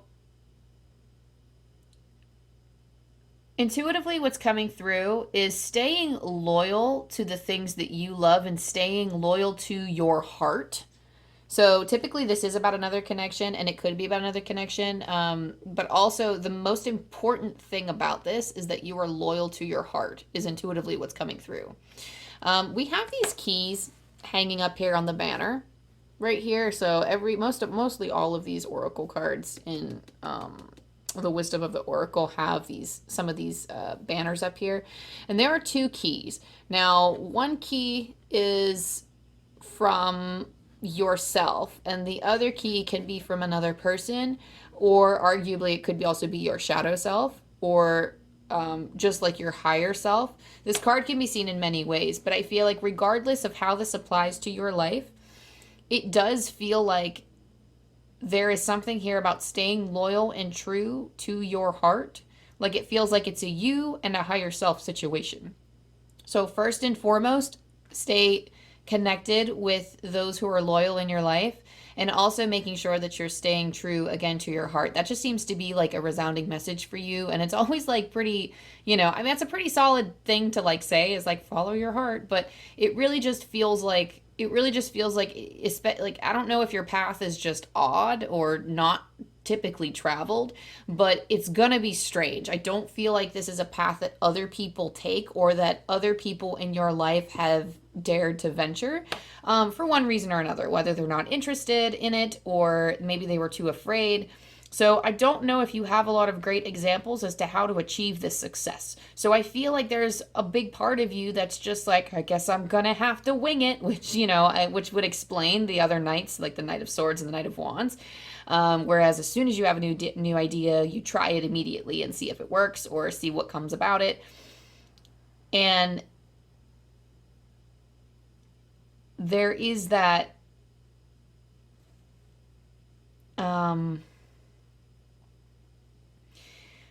you just really need to be concerned with yourself and your heart, because that's going to be your navigation forward. That's helping you lead to your North Star. Because I don't think you can rely on other people for that example. But yeah, so finally, pile 2, I'm going to roll the angel dice for you to see what any lasting messages we have for you before we send you on your way. And I'm pulling from Angel Numbers by Kyle Gray. This number is 367.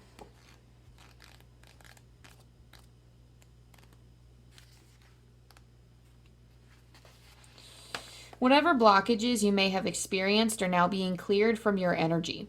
Things are beginning to move forward. One more time. Whatever blockages you may have experienced are now being cleared from your energy. Things are beginning to move forward. That being said, pile 2, that is the end of your reading. Thank you so much for allowing me to connect with your energy, and thank you to your spirit guides and angels and my spirit energies for helping me facilitate this connection with you. I'm trying to think of anything else I need to mention before I send you on your way.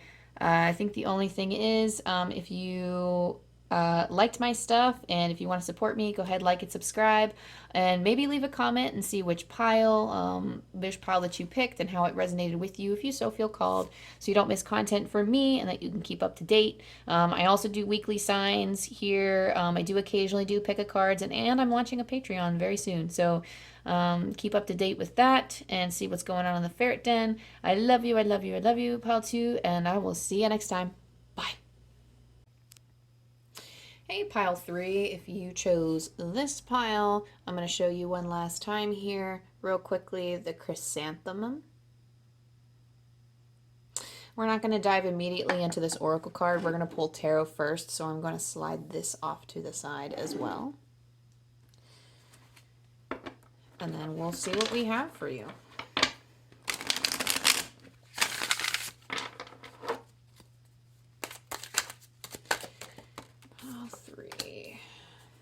Chrysanthemums, definition of success.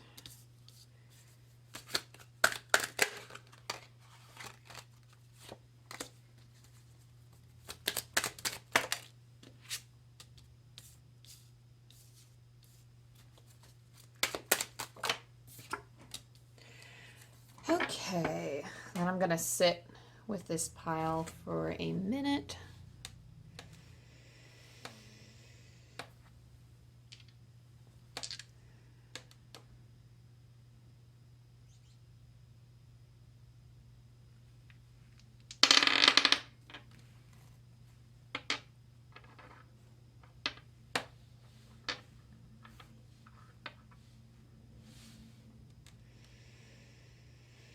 Okay, so I'm hearing that you're planning something big. If you have no idea what I'm talking about, then Spirit is planning something big. So I'm going to start with the Astro dice because when I don't get a clear message from tarot, then I pull from the Astro dice for assistance. You have Pluto, Aries, and in the sixth house. Pluto is the energy of rebirth. It is indicating some big transformation, some change. Aries is the energy of a new beginning. So this is a new, fresh energy. Aries is the start of the zodiac. It's a very passionate fire sign. It is very quick and impulsive and boom, boom, boom. So this rebirth is carrying this energy of feeling very passionate and propelled in this new beginning. The sixth house is actually in our health and habits. This could also be our work and our work habits as well. And I feel like whatever this big change or plan is, it could be a whole lifestyle change related to your health habits. And it could be something in regards to like a job. So like it could be like a shifting perspectives or changing jobs.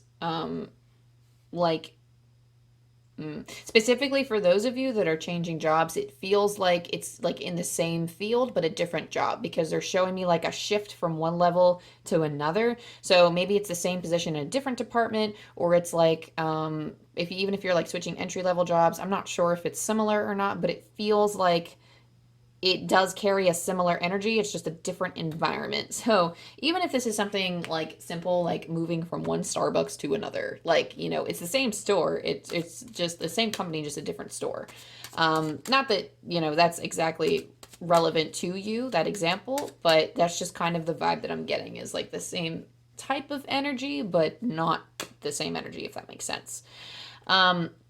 But anyway, this image of success is involving like this renewed passion for whatever it is that you are doing in your lifestyle or your work, this new thing that is being reformed and rebirthed and changed. Okay, so your image of success, this image of success, you start with the world. So I'm hearing from Spirit that you have a lot of value that you can offer to the world. So for whatever reason, the world is representative of different possibilities and opportunities having the world available to you. You like the idea of an open world for you. You like the idea of not being restricted, which is interesting because she is kind of being enveloped in this, I want to say this big plant thing. I'm not sure what that is. It's like a wreath of some sort, but the world does indicate like a completion because it is the last card in the major arcana. So I do feel like, again, you are ending a cycle when you are moving out of something and maybe perhaps not completely shutting the door on something, but it's something that's being revamped and transformed and you're having more available to you, or it's almost like you weren't seeing these doors before and it's almost like now you are seeing these doors open and these opportunities open for you. Now, the Five of Pentacles here, it's almost like your vision, it's like I'm getting the word freedom with the world, by the way, the word freedom. So whatever it is, whatever image of success or this energy of success for you is having freedom, having the freedom to move up, out, over, whatever the case may be, having that freedom to move, okay? The Five of Pentacles here, let's see.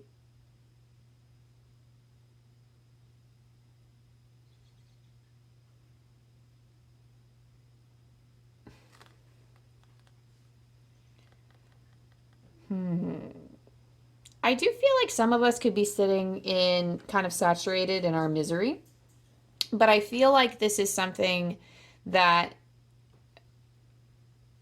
I see. Okay, so interestingly enough, I see the blind woman helping the crippled man. Like when I see the tarot cards move, I see that even though things might be tough currently, it's almost like, I don't know if it's like a certain mentality of the world that the world is harsh or cruel, but it almost feels like we are suffering in the world and it's almost like you are challenging your perspective a little bit. And perhaps this is something you've done already or something that you are now learning to do.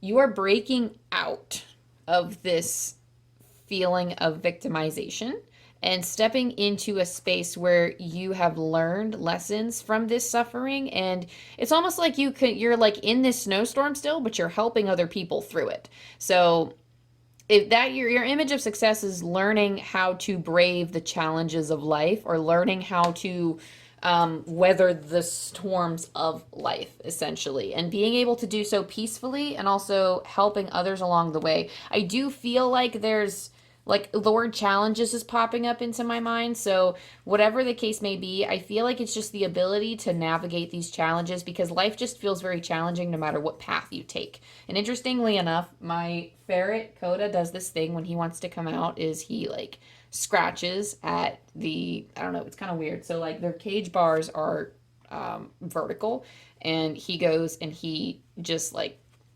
paws at it, paws at it, and I can hear him pawing at it.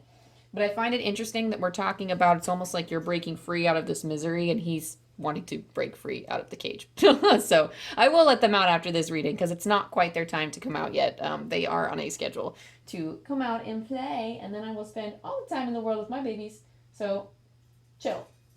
Cool out, dude. I don't know if you can hear him, but it's like that metal thing in the background. He's just messing with the cage.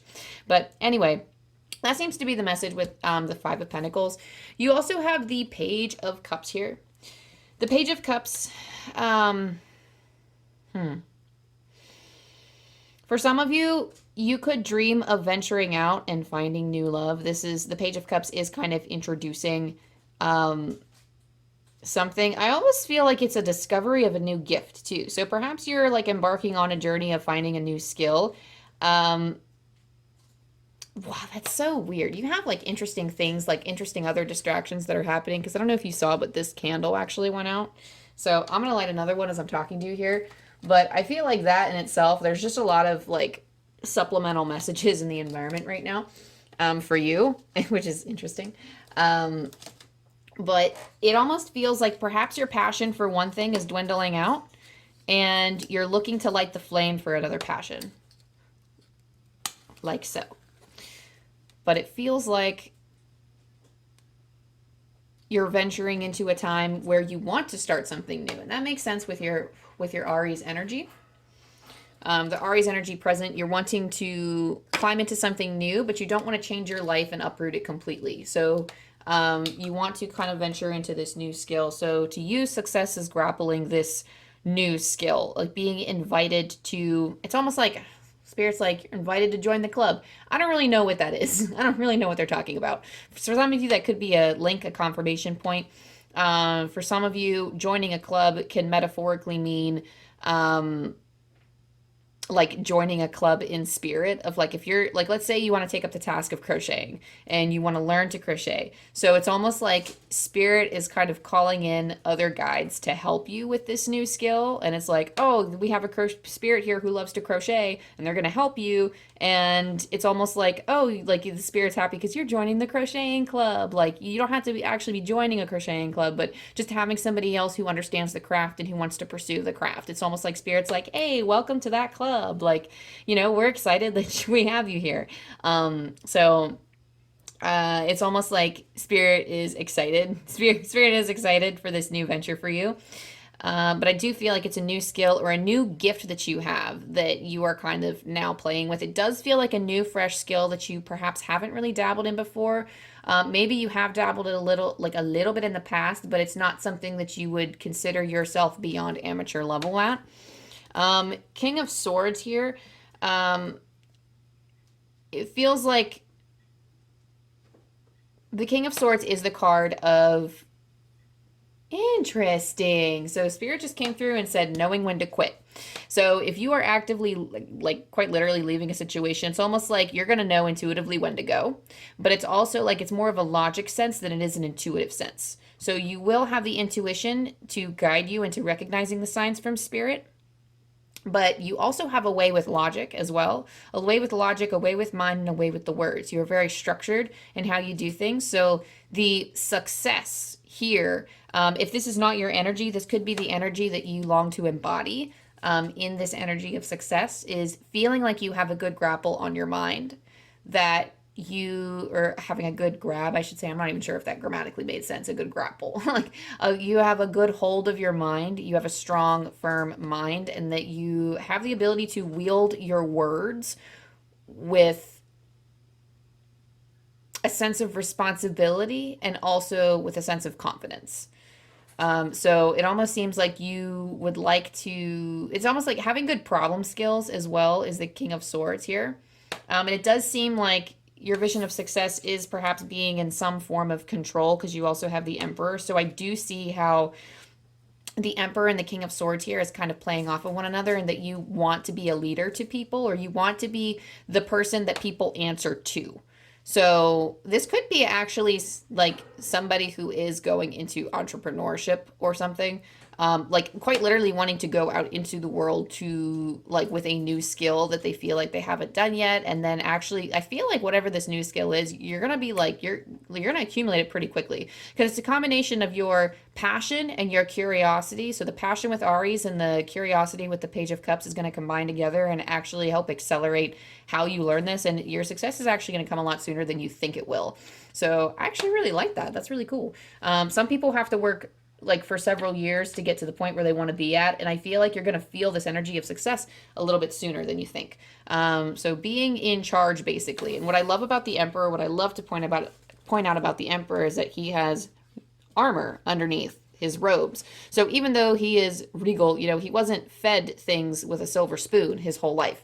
You know, he's been in the trenches, so he understands what it's like to go to war.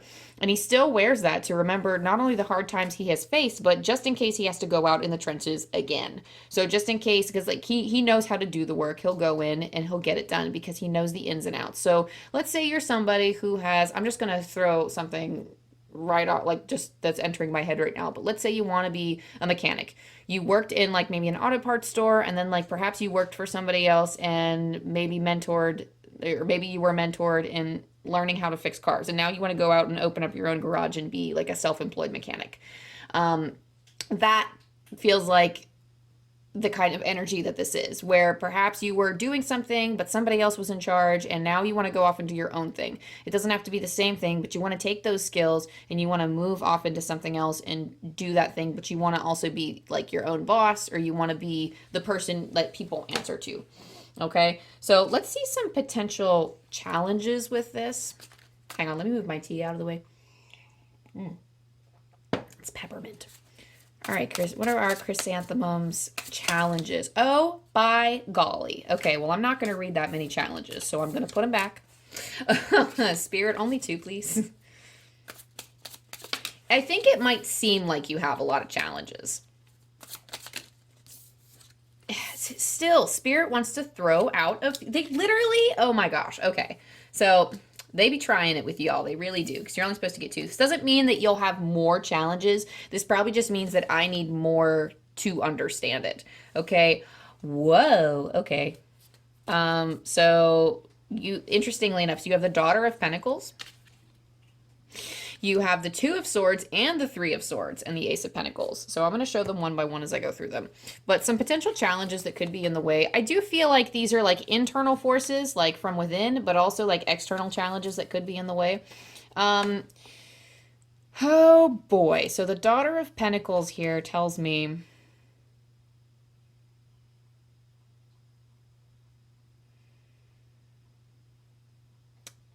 that you're a gentle spirit with a gentle soul. So perhaps this, the doe is very exploratory as well. They're very curious, but they are very gentle, and perhaps they are a little bit skittish, a little too skittish for the type of task that you want to take on. So this revamping is going to require a lot of courage. So perhaps the challenge here, you can work that gentleness and that timidness to your advantage. If it's a change that you are not, it's a change that you're kind of scared of making. If it's a change that you're scared of making, because this is a choice. The 2 of Swords does indicate a choice. And because it's in a challenging position, it shows me that you're struggling with making your choice because of your timidness with the Daughter of Pentacles. And the Pentacles, when we talk about Pentacles, we are talking about, I don't know, Spirit's trying to talk to me as I'm trying to explain the card, and I apologize. See, and that's like my ferret going at the bedpan again. Baby, I'm almost done. Chill out, girlfriend. I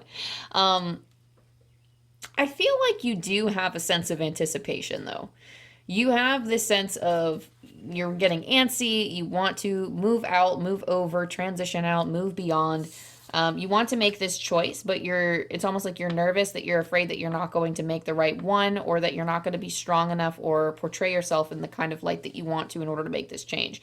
Now, does are curious. The Page of Pentacles is about learning new things, going out on adventures, and in a challenging position. It could be somebody who is afraid to go out and learn new things, or afraid to go out and learn a new skill. That's actually what the Page of Pentacles is learning a new skill. So interesting that you have, again, like the Page of Cups as well here. And we were just talking about like learning a new skill for you. But with the Three of Swords, this does indicate that whenever this changes, it will require heartbreak either way. So regardless of, okay, you have two choices. The one is intuitively going to set you free, but it would still make you feel, it would still be painful. Because perhaps if you're leaving a job, for example, if you are changing a way of life, you still have to let go of something. You have to experience that loss, and then you grieve that loss. So that is one thing. But if you choose to stay, then it is just a longer and more aching heartbreak, because you are not making the decision to make this change, and you are not actually following your intuition on that. I mean, you can make whatever decision you want. Any decision you make is a good decision. But I find that the best decision for you is to follow what's in your heart, so long as nothing in your external world is impeding you to the point where your life is going to fall apart if you make the choice that you want to make. You know, like, definitely make sure you are, logically, you are prepared to make this choice rationally, that the rest of your life can accommodate such a change. But especially with the Two of Swords, the Three of Swords, a decision will be made and heartbreak will follow no matter which you choose.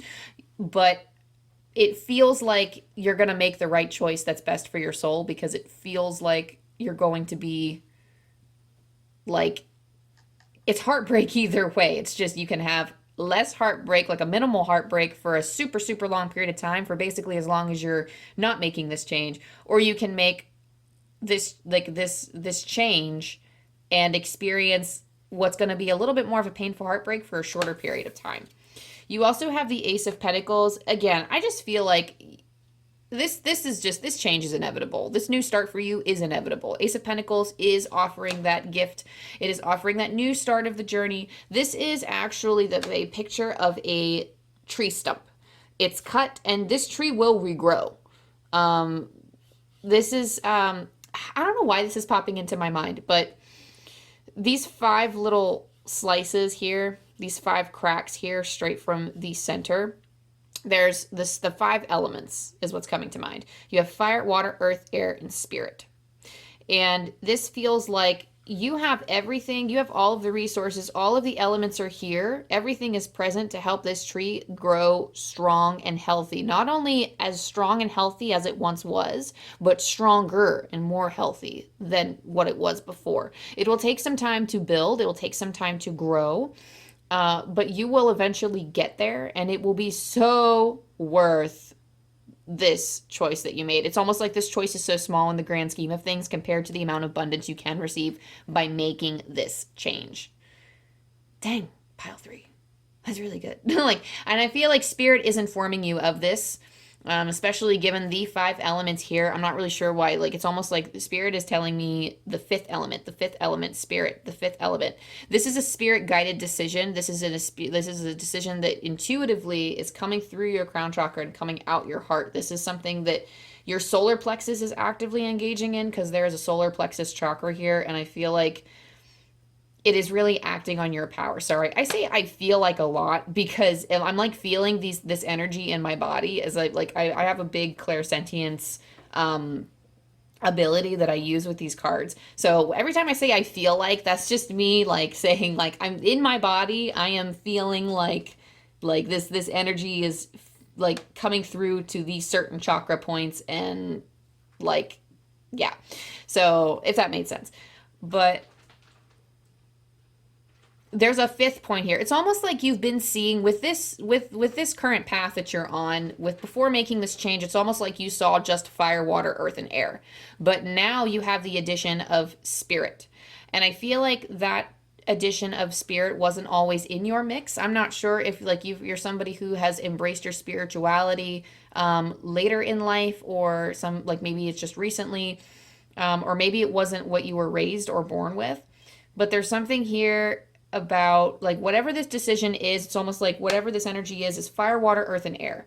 But when you fully step into this, because it's more heart-centered, because it is more led by your intuitive decision and you're actually actively listening to the call from spirit, it's almost like spirit is adding an additional turret to your life. They are adding an additional pillar. You've always had this spiritual pillar, but it is now getting stronger, and it's almost like you have a more balanced life now because you are taking a step and getting further in sync with like the highest spiritual energies, and you're getting more closely aligned with your life. It's almost like you're becoming more aware of that spirit element. So wow, interesting. So oh, wow, no way. Oh, so your course of action card is spiritual support. We just talked about how you're becoming more aware of spirit. Y'all cannot make this shit up. I did not look at these cards before I put them down, and y'all saw me shuffle all this stuff beforehand. So spiritual support says, Dear angels, I allow you to support me as I grow to become more spiritually aware. So as I said, literally spirits like join the club. They are sending more guides to you to help you not only embrace this new beginning, but to embrace this new skill that you are trying to learn, as well as you are becoming more aware of all of this spiritual support around you. Because little do you know, or little can you perceive, you have a spirit behind you, to your left, to your right, in front of you, below you, above you, all around you, basically on all sides.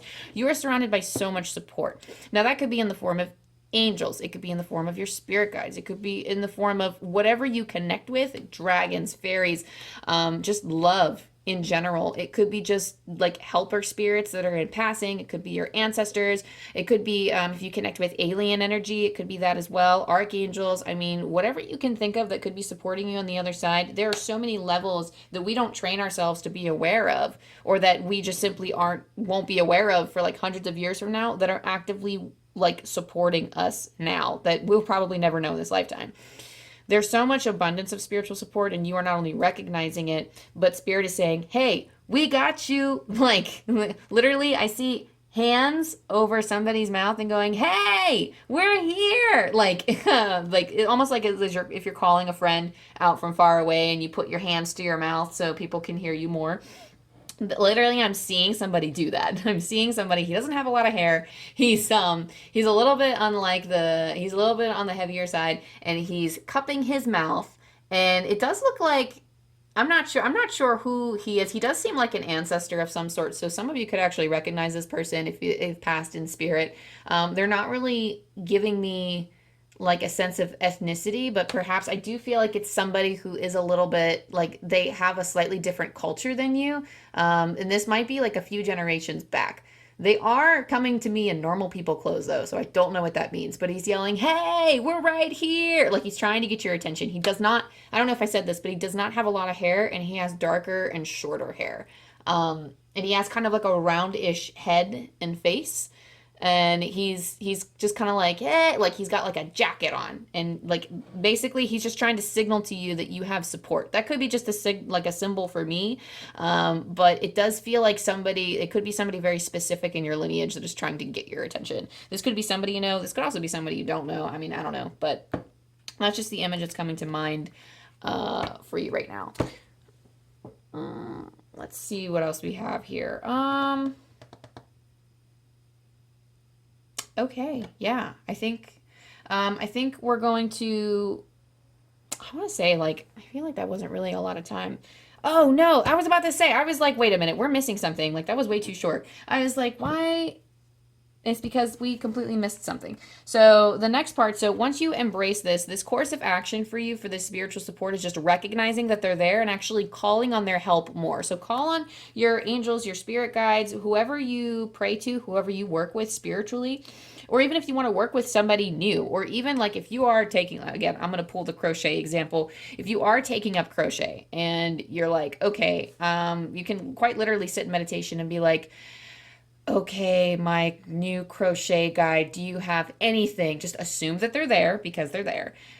Do you have anything talk to them as if they're there and say, do you have anything that I need to know about this craft today? Or is there any sign that you can send me that will help me with my craft? Or is there any resource that you can show me in my life that could help me achieve this skill and get better at this quicker? So, or like even like showing me my next steps, something like that. Okay, that's like your next your course of action is recognizing, not only recognizing and believing that the support is there, but calling on them. Okay, now what's next for you when you embrace this spiritual support energy? We're pulling from Wisdom of the Oracle by Colette Baron-Reid. And this is kind of like a trial run with the what's next or like the outcome. I don't like to pull outcome cards just because it's very variable. It depends on the type of energy that you put into it. It depends on divine timing. It's so many other factors that spirit introduces and so many factors out of our control. But embracing this energy of spiritual support, we are going to see once you do that. Oh, interesting. Something just popped out already and I didn't even finish my sentence. And it was the same card. That's the same card as the second pile. That's cool. Oh, and there's another one too. Okay, so what's next for you? So basically, what's next in terms of like on your road to success, what your road to the successful energy looks like to you. Just basically like the next thing or the road to success, however long that road expands, like apply it however intuitively you feel. However intuitively that you feel it fits. So connecting with your purpose, connecting with your why. So I'm going to use the same example since the same card came out. They're showing me the same image of somebody walking up a mountain with a bunch of loose rocks. And ultimately, there are times where these rocks are going to come loose because they're loose rocks, you know. Not everything's going to be sturdy, and you're going to misstep, and then you might fall over. And you might take a nasty fall, and then you might say, well, I might as well just fall down this whole mountain and save myself the trouble because this is just way too hard. So connecting with your why is going to be incredibly important for to help you keep climbing that mountain. So what I recommend that you do is to come up with a sentence. Come up with a sentence, a mantra, something that could be your anchor point so that when you are feeling down, that you can connect with that sentence and use as an anchor point. So Spirit's actually telling me something else. This is a little bit different. So connecting with that sentence as an anchor, they're also telling me something about a story. So if you've been inspired by a piece of literature or a short story or a novella or there's some form of literature or something that you're drawing inspiration from or that you can draw inspiration from. So whether this be like an underdog story or even like, honestly, you can get silly about this. They're kind of telling me something about like maybe like a young adult revenge story. So even if it's something silly like that, perhaps you don't want to embrace the energy of revenge, but you love how this person, let's say you're watching a movie or you're reading a book and like this person is absolutely slaying. They started from the bottom, they were picked on, they were the underdog, and then all of a sudden like they go away, cue training montage, and then they come back and they get revenge on all of their enemies and they're standing on top being a boss. Now this isn't saying start a revenge plot because, you know, I mean, I don't think revenge serves anybody. I don't believe that that's good energy to put out there anyway, and I do believe that karma does come back and resolve this bad energy that other people put out anyway, and that you really shouldn't waste your time on that. But it is that feeling of, you know, accumulating power and getting to the top and achieving that success after so much struggle, after so much hardship, and kind of, it's almost like using that hardship to kind of propel you forward. That's so interesting because it's over the 5 of Pentacles too. So again, I see you still living that hardship and still kind of working yourself towards the top here, but it's almost like you are learning to live with it. You are kind of rocking it. It's almost like you got like a heavier winter coat and you're guiding other people through the storm, because I feel like this could be somebody who, like, even if you don't lead that much of a troubled life, we all have our challenges. So I don't want to say that much troubled, but we all have our challenges regardless of what background we come from. Perhaps, you know, maybe you remember your childhood as being the best time of your life, and then now that you're into adulthood, for whatever reason, you're just encountering a lot of challenges that you felt like you didn't have before. And maybe from that perspective, you are feeling like life is incredibly hard, or perhaps because of a certain mental illness that you have, or maybe some type of disability that you feel like a physical, like already any type of disability, really, that you feel like life is more challenging for you than others. I just feel like there's a lot of suffering or a lot of challenges that you are struggling with. And Spirit is saying to use that to help spread your light. Connecting with your why, for whatever reason, there's something here about your suffering that can help you connect with your why. That is something to meditate on. For some of you, it could be your grief, because I heard something about grieving heavy. So for some of you, it is connecting with the loss of a loved one. That is like, I just feel like whatever this is, whatever suffering this is, it's almost like Spirit is like, use that.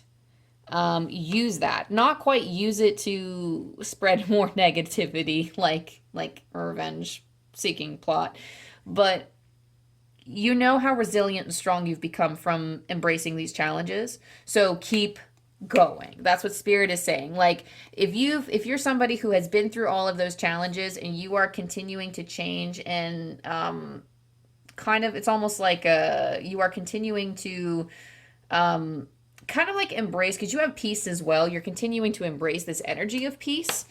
If you are stepping more into a peaceful state and you keep climbing, even though you're still in the same challenges, it's almost like you're handling those challenges better, because they're going to be present there regardless of, your state of mind or whatever's happening in your life. These challenges are just going to be present anyway.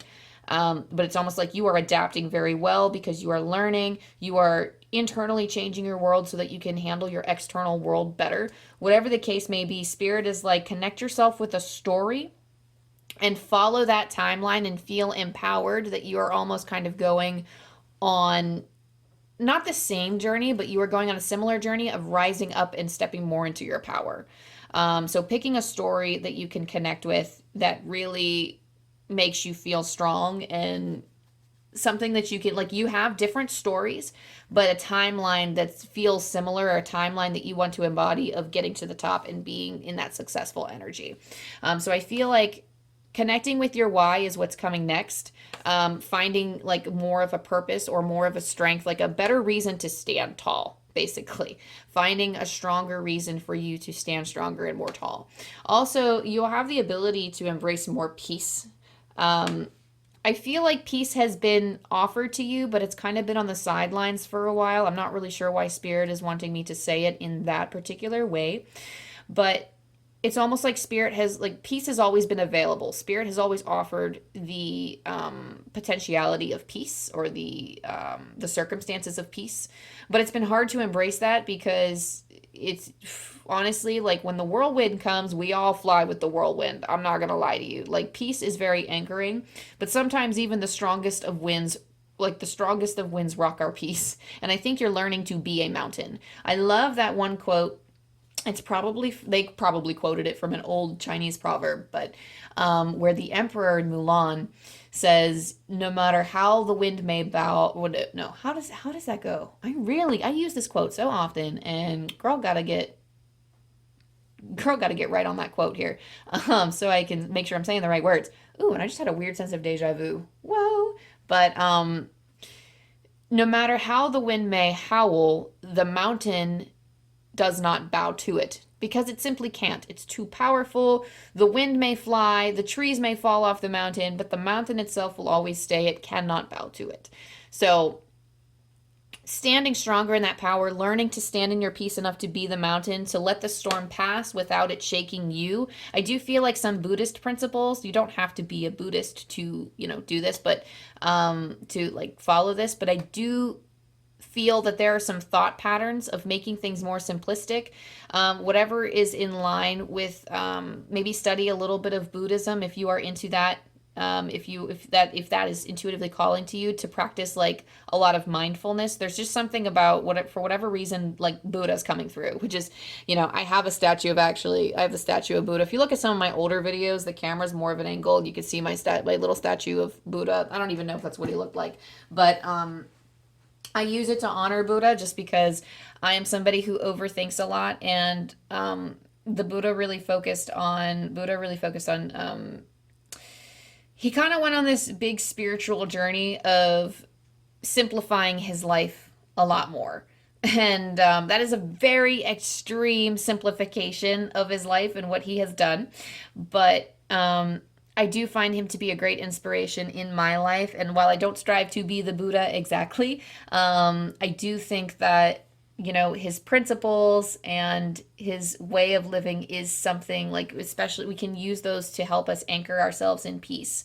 So I suppose these are coming through as more action items than anything, but I do feel like these things are naturally going to come about, and it's not something you'll actively have to seek. So your course of action right now is the spiritual support, recognizing that it's there and calling them in. And then what's next for you is being able to see more clearly what your why is, or being introduced to a story or a concept that you can cling to so that you can help yourself feel more powerful, to help you step into your power of being the mountain that does not bow to the wind.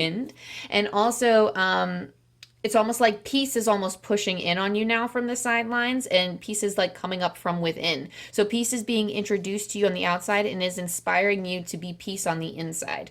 So it's almost like you were like, what's on this journey, you are learning to be peace despite external circumstances, and I really love that for you.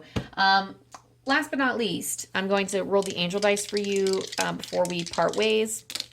You have 5, 8, 6, and I'm pulling from Angel Numbers by Kyle Gray, as always.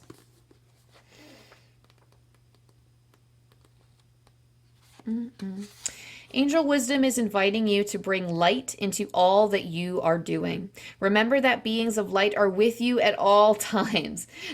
Embrace their loving presence. What did I say with the spiritual support? Recognizing they're there. Oh! I'm getting the chills, guys. One more time. Angel wisdom is inviting you to bring light into all that you are doing. Remember that beings of light are with you at all times. Embrace their loving presence. So guys, despite your challenges, I know you do have the ability to bring this light forward because you are recognizing it slowly within yourself, and you are able to spread this light to others. So pile number 3, my beautiful chrysanthemums, thank you so much for allowing me to connect with your energy. This is such a beautiful energy. I kind of feel inspired. Like, I do feel inspired. It kind of makes me want to do like the most tonight, even though I need to go to bed soon. But wow, thank you so much for allowing me to connect with your energy, and thank you for inspiring me with this message. Your spiritual energies, my spiritual energies, thank you guys so much. If this resonated with you in any way, go ahead and like and subscribe. Comment with your pile if you so feel called, and then maybe let me know how it resonates with you. If you so feel called for any of that, if you like my style, if you think I'm cool, if you like my vibe, go ahead and do all the things so you can keep up to date with me. I do weekly zodiac sign readings usually, but I do like to do these pick a cards every once in a while, and I have a Patreon launching very, very soon, so keep an eye out for that. I will slowly be introducing my ferret babies into the community tab of this channel, so if you also love ferrets as much as I do, that is all the more reason to subscribe, and all of the fun things so that you can meet them and get to know their lovely and wonky personalities, because they are just, you know, we're a hot mess in this ferret fam. So I love you, I love you, I love you, pile 3, and I will see you next time. I wish nothing but the best for you and your energy. Bye. Hey, pile 4, if you chose this pile, you chose the rose leaf. I'm going to let you glance at it again very briefly, and then I'm going to set this off to the side. I'm not going to dive into this card right away because this is your course of action card. I will also set this card to the side, and then we're going to dive right into tarot.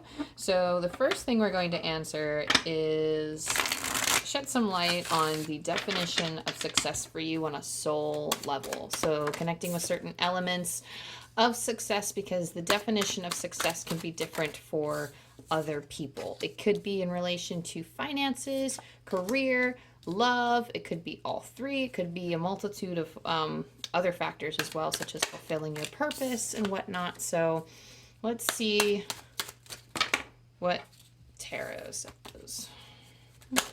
Oh, you know what? These cards have something to say because they're flying everywhere. So I'll just take one more spirit. And Spirit just gave me 2. So who am I to argue? So, okay. Make sure this all fits on the table here. Okay.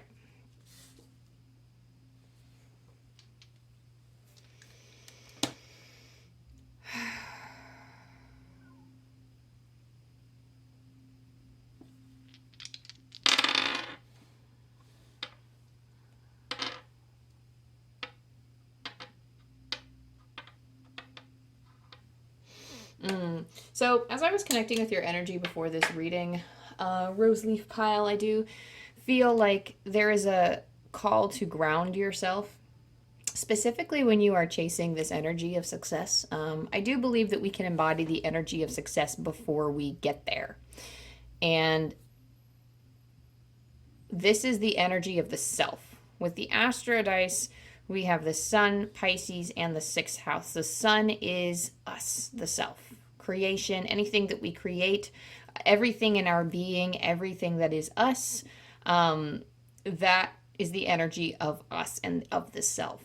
Pisces is the energy of being highly intuitive, highly mediumistic, like having medium-like abilities, or just being highly intuitive in your nature. And this seems to be you wanting to move with intuition throughout your life. In the 6th house, that manifests as work habits, health habits, so basically like a work-life balance type of thing. So allowing yourself to navigate through the challenges of life and just live your life and according to your intuition. That seems to be your the main idea of your definition of success. If you can live intuitively, then I feel like you would be a happy little being. Because some people like need structure, and perhaps your intuition calls you to maintain some form of structure, but I really do feel like it's not really so structured as much as it is like I don't feel supercharged impulses from this pile. I do feel like you are kind of like a drifter. You could feel like a drifter, or somebody who would prefer to vibe at your own pace. And sometimes you feel like speeding it up, sometimes you feel like slowing it down, but moving with water, moving with the flow of things. For whatever reason, I'm feeling a lot of like heat in my hands. So some of you could be natural healers, because heat to the palm of the hands indicates for me some sort of healing energy, like in terms of Reiki. So I am feeling there's some type of healing calling for some of you, especially because we get a very earth grounding vibe. I saw a lot of like anchoring someone into the earth, and then I saw like lots of greenery. So perhaps if you're somebody who loves nature or loves grounding yourself in nature or being still in nature, could greatly benefit you in anchoring you when you are navigating your intuition and moving with your flow. Like it's something that I feel like will help promote your flow. Okay, you have the Judgment card here for your tarot. This is a call to action. This is a call to a greater purpose, a greater calling. And it's almost like you have visions of something better for yourself. You have visions of like whatever success looks like for you. It has an element of importance to it. Whatever you're doing, it's almost like whatever. First of all, if you pursue this, angels say you're flying high. You're gonna fly high. So whatever this is, if you launch yourself out into the great ether to attempt these things, I won't promise success every single time, but it's going to feel so fluid. Like you're going to feel like it's the right thing for you. So you're not going to take failure as an option. Almost like you're just going to keep trying until you succeed. And while we don't know what the path looks like, until you start engaging with it and start feeling this, because again, the call to action, I mean, this could be something you're in the middle of. I do feel like some of you are like this judgment is a call to start something. So I do feel like some of you are at the start of this journey. Like perhaps you just started embracing this vision of success for yourself. But it does have an element of importance.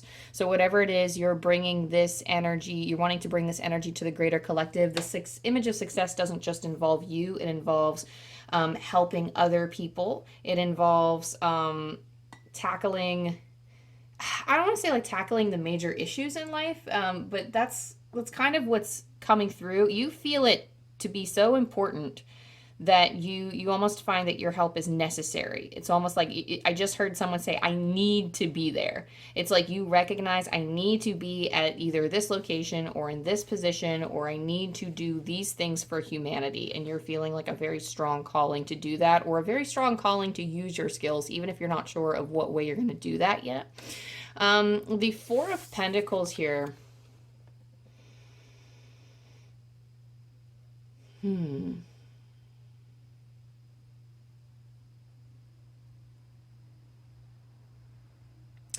Interestingly enough, so the Four of Pentacles is a card of conserving.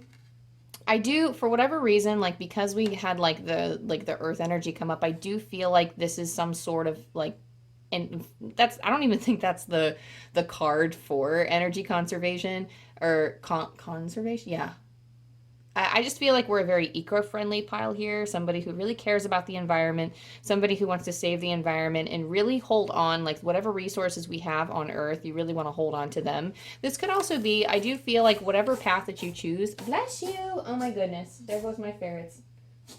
I don't know if they snuffed up dirt, but that's them sneezing. It sounds like Coda. Are you done? Oh, poor love. Sneezed a lot. So the Four of Pentacles, I really do. I mean, for some of you, it could be air pollution that you really care about. Only because these last few batches of readings, Spirit has kind of been interjecting on some of the readings, and some of the things have happened, and they have related. And I do feel called to say it could be something. I feel like air pollution and also trees is coming through. So something about like saving the trees or saving rainforests or something, as well as perhaps air pollution, dealing with smog. But there's something here about helping the environment in some way. And even if that doesn't apply to you, take it as it resonates. But I feel like this is some sort of conservation. This is either conservation with the earth or it is conservation with your own energies. I don't feel like you're somebody who feels like you have to spend a lot to gain a lot. I feel like perhaps you're somebody who has basically worked your butt off and you want to conserve more of your energy. So I don't feel like whatever success is, I don't feel like this is something that you're going to have to work incredibly hard for, just because it is within, like, we'll have to work hard for everything, of course, but it is within your skill set, it is within your talents, and you have such a passion for it that it almost doesn't feel, it feels like a challenge, but it doesn't feel like there's such a huge resistance to it that it feels impossible, if that makes sense. So I feel like you understand that you can make some, like, whatever effort you put forth, you can make some sort of change. But it does feel like you are conserving your energy, conserving your finances too, for whatever reason.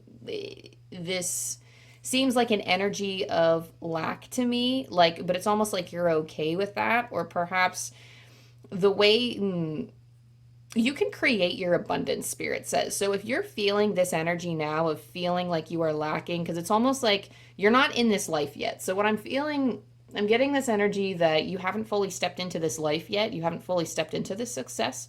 And you have kind of one, like, I don't know if it's 1 foot or both feet into the old life and you're about to step into this new life. But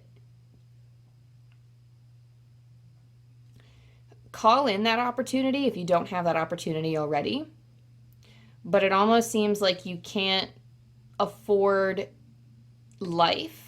Like, you can't afford life as it is now, where you feel like the way that I'm living now, I cannot go on like this. Either you can't afford it financially, or you can't afford it like emotionally, or just energetically. You can't give energy to the other things that people expect you to.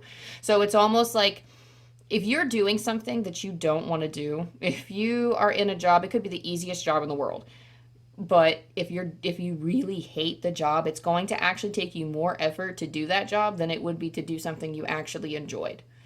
And that is only because that's just like on an energy level, like it's a matter of like you want to receive something from it's like an energy exchange.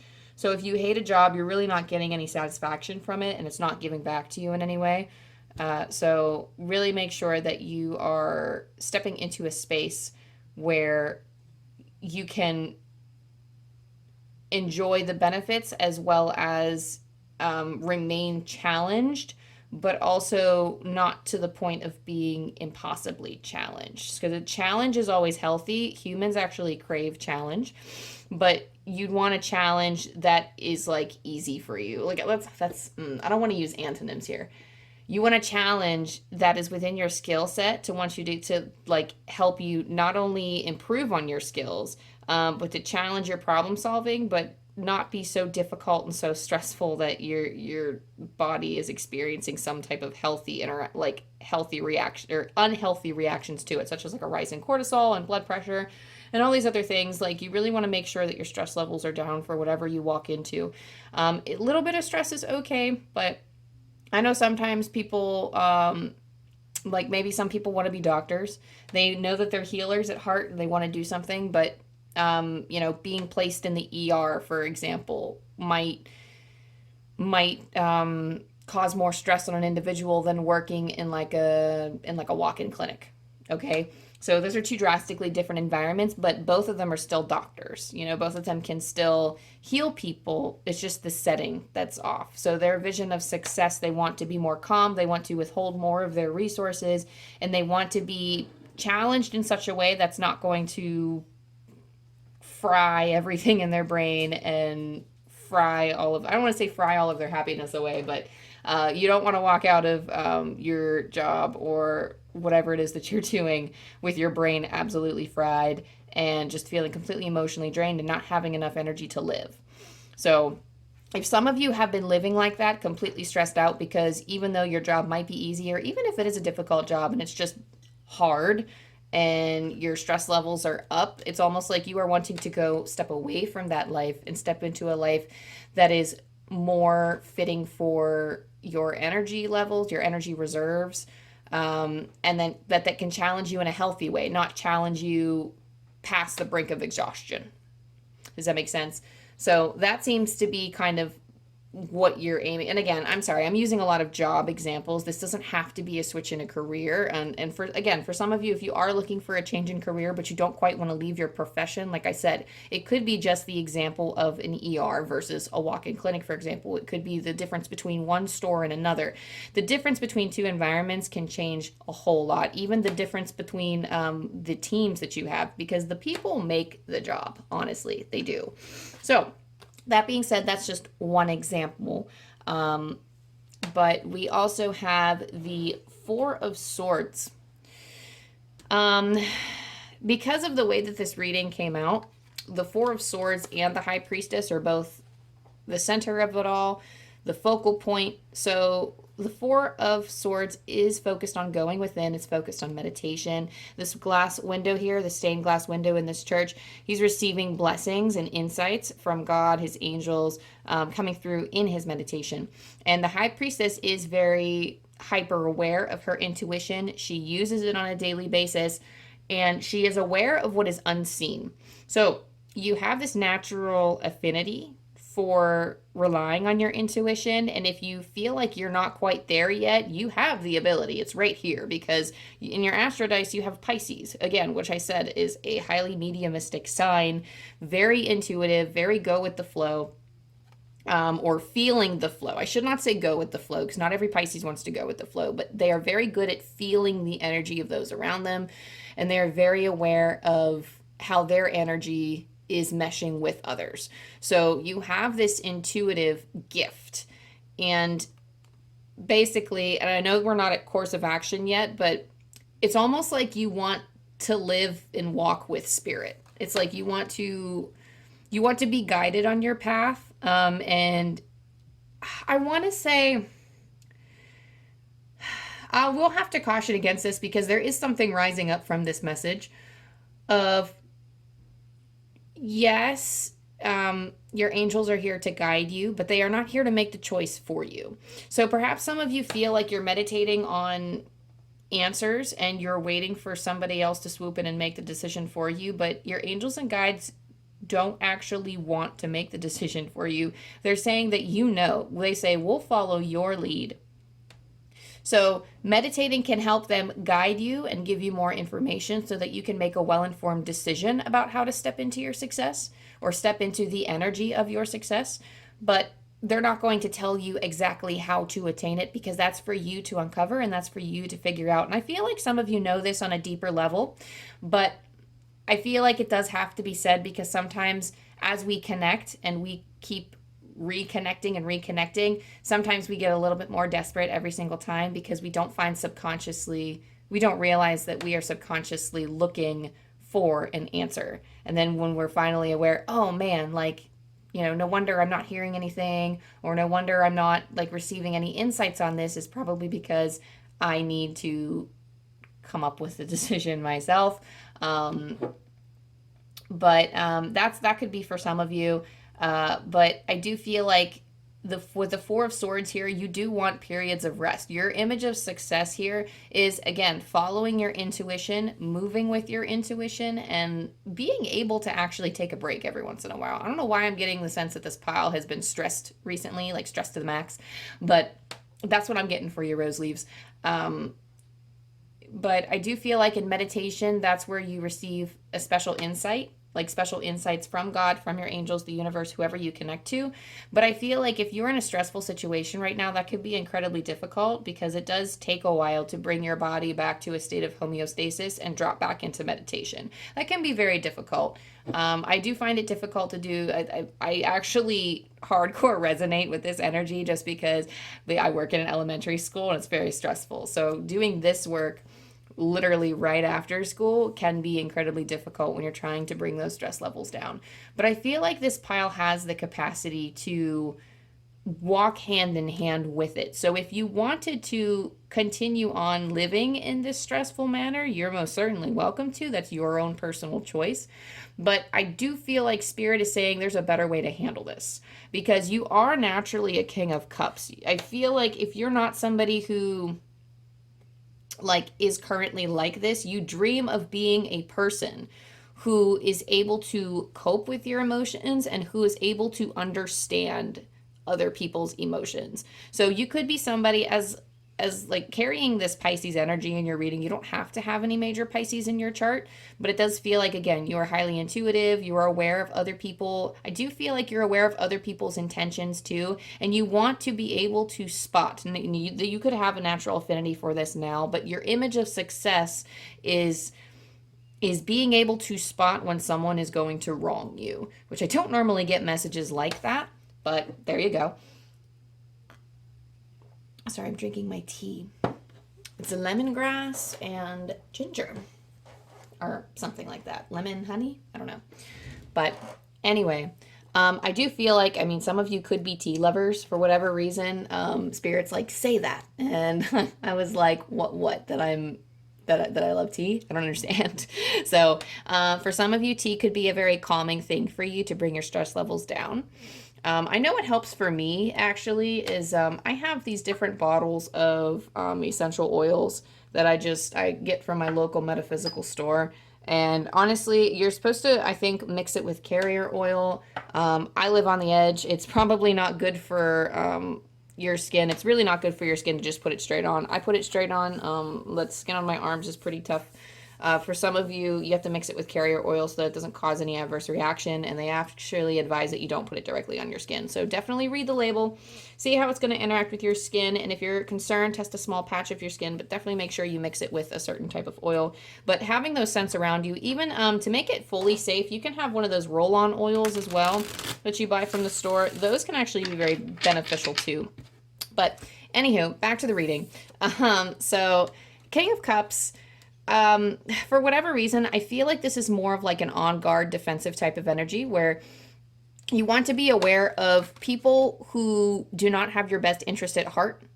You want to have that ability to be able to discern who to engage with and who to step away from. And I do feel like you already have a natural knack for that, but I feel like you are brushing up on it a little bit and you're thinking, okay, well, maybe I made a mistake with this person, or maybe they're draining my energy in a way that I didn't expect. But I definitely saw the signs. I could definitely see that, so when you meet new people, or perhaps it's even the current people in your life, understanding, don't typically get this energy. I don't like this energy. So knowing if someone's trapping you. I don't know why that's a feeling, but I do need to mention that anything that you see in the world is sort of reflective. It's almost kind of like a mirror. So if you find yourself stuck in these relationships or these friendships where people are, where they seem to keep wanting to trap you, or they keep wanting to manipulate you in any way, or belittle you in some way, then it's honestly time to stop and start reflecting on why you are letting these people into your life and why you're letting them talk to them the way that they are. Now, sometimes in order to keep the peace, it's better to just let them say their piece and then you put up boundaries to remove yourself from them so that you no longer have to put up with it. Sometimes that is the easier way because some people are, it's difficult sometimes. I am aware. Sometimes confrontation, respectful, polite confrontation is the answer, and sometimes it is the most difficult thing in the world, and it actually serves everyone involved to just step away and be like, absolutely not. But that is your choice. But having the wisdom and the awareness to know what to engage your energy into right off the bat, I feel like is your one of the images, it's part of your image of success. So the kind of life or the kind of success that you want to step into involves having that skill set and being able to discern, having that ability of discernment. That's the word basically that I'm trying to say, the energy with that card. You have the Page of Wands as well. The Page of Wands is somebody who is driven by their instincts, driven by their will. So as strong of an intuition as you have, you also want to step into that energy, it seems, of really engaging with your passions and exploring them and seeing where it takes you. So having not only the freedom to do that, but having the energy and the motivation and the passion for these things. Okay, so this could be a new skill that you could pick up later. This could be just a new hobby. Some of you, a dangerous adventure. So if you're thinking about race car driving or bungee jumping or climbing Mount Everest, I don't know why some of these, they're just very daring sports, perhaps some type of daredevil activity that you've always wanted to do. Definitely modify the risks and make sure that you are able and you understand fully what you're getting yourself into. But for whatever reason, those types of things are coming to mind, like just having like the courage and the willpower and the drive to actually want to go out and do those things might also be your image. And again, if this is not your image of success, like the little daredevil side, that's okay. The Page of Wands is a card to creativity. All of the wands are a very creative energy. So whatever involves passion, following your emotions, it's like your emotion, channeling your emotions and your passion towards something that you love. And the Page of Wands, the pages are all exploratory and learning new things. So really just understanding and trying to learn different passions seems to be one of your images with success here. So I'm going to pull your challenge cards now and we'll see what else is going on. Guys, with the Four of Swords and the High Priestess and the Pisces, and you have the Moon here. Oh, y'all. You're like a highly intuitive pile right here. I don't really know what else to say with that. Okay. So you have, oh, whoa, I don't know if you see this. Guys, you have the Moon on both cards. What? You have the Moon and you have the Nine of Cups here, but the Moon, the same crescent moon is on both cards. Yo, shut the front door. Wow. So some potential challenges could actually be, you could be somebody who is highly affected by the Moon, okay? You could actually go with the cycles of the Moon. So if you were interested in studying astrology, I highly recommend you get on that, or at least that you are... Usually people who go with the Moon or flow with the Moon are very cyclic in nature as well as the Moon. So noting the energies of the new moons and the full moons, those are big times. Definitely eclipses, checking out your favorite astrologers, anywhere where they post astrological reports of, the week ahead or the month ahead, or even just doing yearly reports and checking out your natal chart to see how your energies are affecting, or rather how the planet's energies are affecting your energy. I feel like that's something that could help you with learning to navigate some of your life and living more intuitively so that you can step in line with these energies and kind of make life a little bit easier for you. Because some people do feel the astrological energy stronger than others, which is why I feel astrology really connects with some people while it doesn't connect with others, is because there are people who actually feel extremely messed up around the time of the full moon, or sometimes they feel supercharged around the full moon, so it really depends on what sign it's in and all those things. So if that's been your contemplation, If you've been contemplating on studying astrology for a while, this is your calling card. Carpe diem, just as one of the meanings of the judgment card, that's your call to action, is to go look some stuff up about this. There is, if you're watching this the time it's posted, there is a new, no, it's a full moon. I think it's a full moon that's coming out. Full moon that's coming out pretty soon here. I think the week after this is posted. So definitely keep an eye out for that. But the moon as a challenge does indicate, I don't know, Spirit's just saying rest, rest, rest with this one. When the moon is already a challenging card in itself, just because it's like the conscious versus the subconscious. So it's our waking world battling what's going on underneath. And I wouldn't say a battle. For some people, it could feel like a battle, only because sometimes our conscious tries to make something work on the outside, or whatever you call it. You call it your ego, you call it just regular force of action, whatever it is that you're trying to do. For whatever reason, your subconscious is reacting in a negative way, or you're having all of these feelings bubbling up that you didn't know existed, and then you have to dive in there, and you have to dive in your subconscious and work through your shadow self to try to figure out why things are really rocky and why you feel like you're not handling life to the same caliber as you usually do. You're experiencing resistance. That's the word I'm looking for. If you're experiencing a little bit of resistance to that. And with the moon in a challenging card, perhaps you are having trouble diving into that subconscious part of yourself.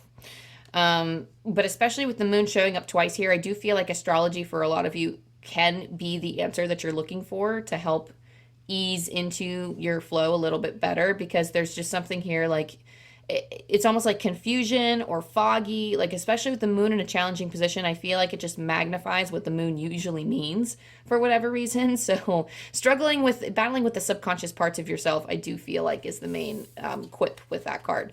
And we also have the Nine of Cups here, and again with that little crescent moon here, the Nine of Cups. Let me see what I'm getting from this card.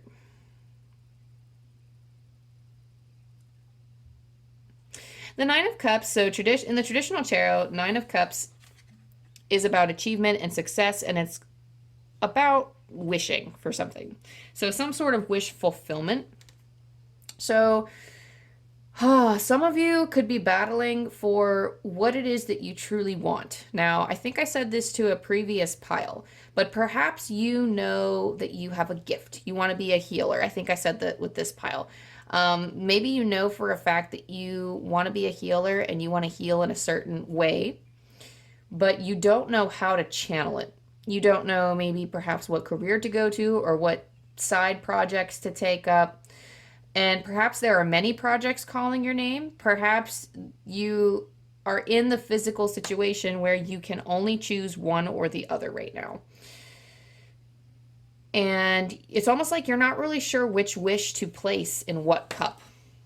Like you're not sure which energy to take on, which is interesting because that's more of a Seven of Cups energy, is having options. I do feel like you want to place a wish and you want to start on a journey for somewhere, somehow. And you have, let's say, for example, let's say you could be a writer, but you could also be let's come up with a different example. Let's say you are a doctor, but you also want to be a firefighter. Both professions are saving lives. And you want to save lives.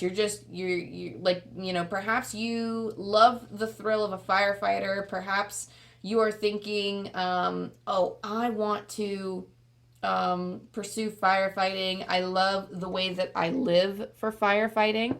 But I enjoy the work of a doctor more, but my work-life balance is incredibly off when I'm a doctor, and it doesn't fully align with me, but the work of a doctor fully aligns with me.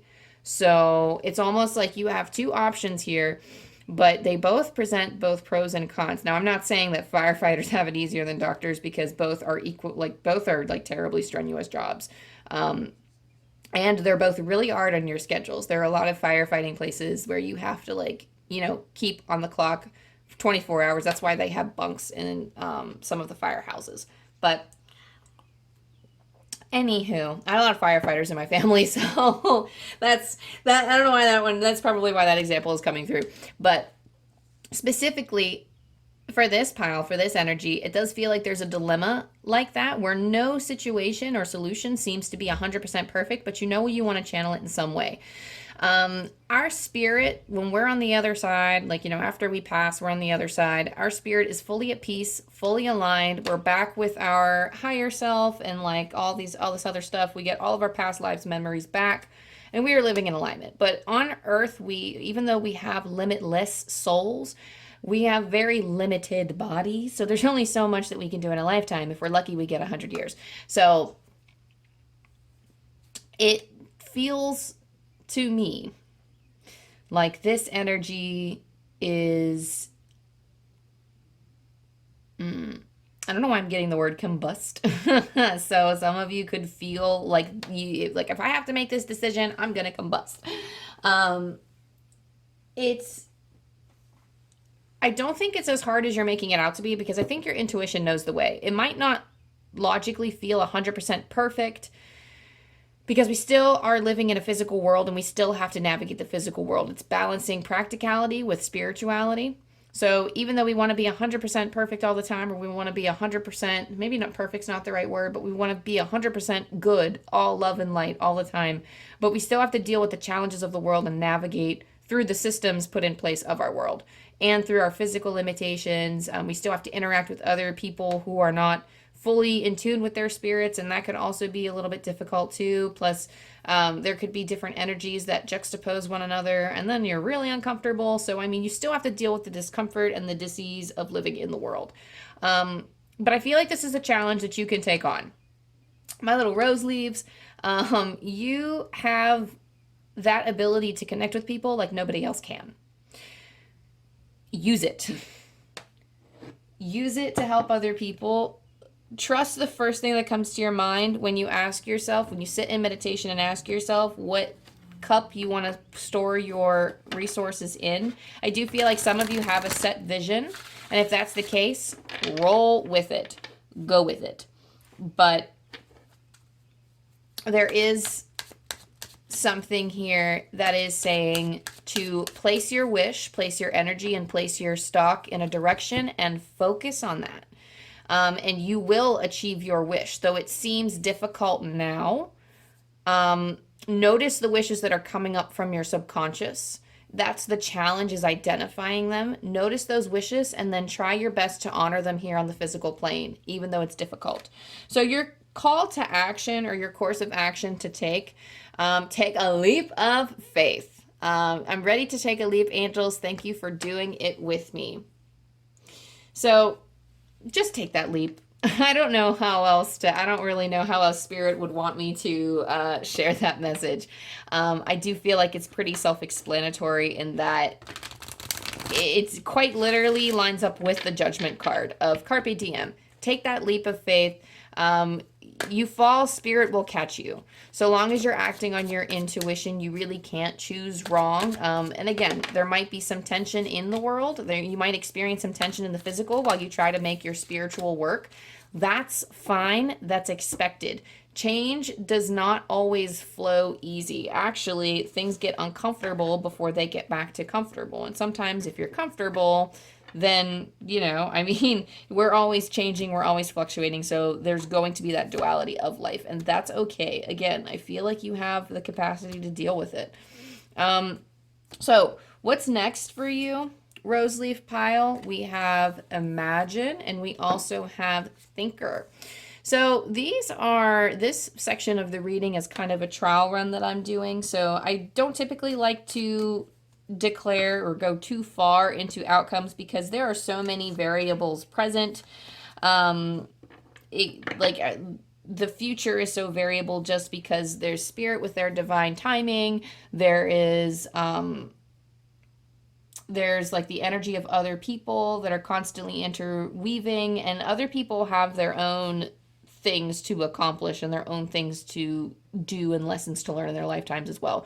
For whatever reason, I'm feeling called to share. I don't know why it's coming through very strongly, but I'll say it because some of you might need the message out there. So once upon a time, back in 2021, when I was having my spiritual awakening, I had asked Spirit. This was when I was hearing voices all of the time, and I was like losing my mind. I was not handling my gift very well. I was kind of going through a dark night of the soul, and nothing was 100% clear. But I asked Spirit. I said, "When am I going to know, or when is this going to go away?" And they had told me Saturday. The Saturday had come and gone, and it was still an issue. I felt crushed. My hopes were dashed, and I was like, okay, well, whatever, fine. And, I tried to buck up a little bit. I was like, well, let's just move on. And then the next week, on the next Saturday, the conclusion reached that I was trying to find. The conclusion came, and then I was like, I literally sat there. I sat there in a chair, and I was like, but you guys told me it was going to be last Saturday. And then they were like, well, we didn't say which Saturday, is what somebody said. So I thought, oh. So it, again, I want to be thankful for like the fact that somebody had said Saturday, but it's very hard for Spirit to be clear sometimes, because oftentimes they speak with us in a claircognizant way. However you receive your insights from Spirit, sometimes it's just a knowing in your body, and sometimes we're following external signs that are being given to us in the real world. So the real world, sorry, it's all real. I don't know why I said it like that, but in the physical world where we use our five senses to navigate our regular, sight, hearing, smell, touch, blah, blah, blah. Like walking down the street and seeing a particular kind of bird fly by that means something to you is a sign. Anything that has special meaning to you that you are seeing, anything that just seems to coincidentally, quote unquote, work out. Nothing is a coincidence. That is a blessing received to you by Spirit, or given to you by Spirit. So, those are signs. And that's a sign that you are not only stepping in the right direction, but that you are supported and that your angels and your guides are here. And that I'm hearing something for you. If you see a lot of signs, if you're seeing like a lot more signs recently than normal, then for whatever reason, Spirit wants me to say that there is like some type of vibration up leveling here. So like you are raising your vibration. So especially when you raise your vibration, you're able to notice more signs as well. So I notice that when I am in a space where I'm feeling magical and I'm feeling high vibing, I go out and I'm actually able to see a lot more synchronicities, and I have more of a claircognizant understanding of this was sent to you for a reason, and oh, this was made so that you could smile at it, or oh, this was sent in your direction so that you can think of this and start feeling happy, so you have more of an understanding of those things. So anyway, that rant over, not even rant, I guess it was more of a tangent, but Spirit is saying there's magic and beauty in everything. And that's what's coming next for you, is up leveling in your consciousness. When you have the Imagine card here, you are quite literally getting lost in the clouds, really taking that Pisces energy. So this journey may look like you dreaming more. Spirit wants you to imagine what this success looks like for you, so you can dream it into being. And quite literally, we talked about balancing practicality with spirituality, and we have both of these cards juxtaposing one another. I love that. I don't know why I'm getting the chills looking at this, but they are polar opposites. We have Imagine, where our head is getting lost up in the clouds, and we're dreaming of bringing that success into fruition. We also have the Thinker card, which is actually, getting lost in like the logic of our heads, and we're thinking about how we can make things work. So really taking that into consideration and trying to balance those two things out is kind of what's next on your mission. Really, just like when I don't know why I said mission, but I guess for some of you, this like trying to step into this energy of success is a mission that you are embarking on. So balancing your imagination, really using your imagination to dream of the things that you want, and then logically using your thinking brain and trying to determine how you can make that work. Pulling those two things together, having that balance of those two energies is your next, like what's basically what this journey to success is going to look like. So how you get this success is going to be drawing your wants, not only out of your subconscious, but I'm seeing you drawing up from within and also drawing up from the sky, so up from the divine. So you will receive a lot of help on this. It's not just you dreaming. When we dream, when we use our imagination, we're actually, we have a stronger connection with the divine. So they actually feed us messages in our imaginations, in our dreams sometimes. So this is what I mean. Like when I close my eyes and I look at tarot, like when I'm stuck, I get a spread, I don't know what it means. I'll close my eyes and I'll actually watch the tarot cards interact with one another. And that's how I understand what, and like part of that is, yes, playing an imagination, but the fact that they're moving on their own, the fact that like there is like an intuitive skill that comes with it, which is why they say that it is good when you are a medium or when you are going into your little psychic adventures and when you're trying to improve your abilities is to dabble in your creativity, because those two go hand in hand. They absolutely go hand in hand. And I'm hearing spirit also say absolutely. Like, so dabbling in your imagination, calling in that energy of success, also doing the math and calculating how you're going to make it manifest in your world in whatever way you see fit. So honestly, you might think, oh my gosh, there's only just, for example, like a lot of people think there's only one thing they can do for their career. Try not to think of it like, oh, I have to choose one or one thing. What's calling to you now? Work with that now and see where it goes. Some of you might think that you don't have the leisure to do that, and you put so much weight on yourself thinking, oh, I have to figure out what I'm going to do for the rest of my life, or oh, I have to figure out, like, if I don't have a lot of time to do something, like I have to figure out, how much to cram because time is precious and blah, blah. And if you think about it like that, honestly, just experience what your heart is calling you to do and try to live in the moment. You're going to feel a lot better. You're going to feel that weight lift off of your shoulders. It is so hard to declare a career as a purpose. It is so hard to declare your purpose as one thing, as if we're not ever-changing beings that are just going to constantly change. Right now, my purpose is to guide, to help, and to heal. Will that change 15 years from now? If it feels like it has to change, yeah, I'll let it change. Because right now, my purpose is feeling called here.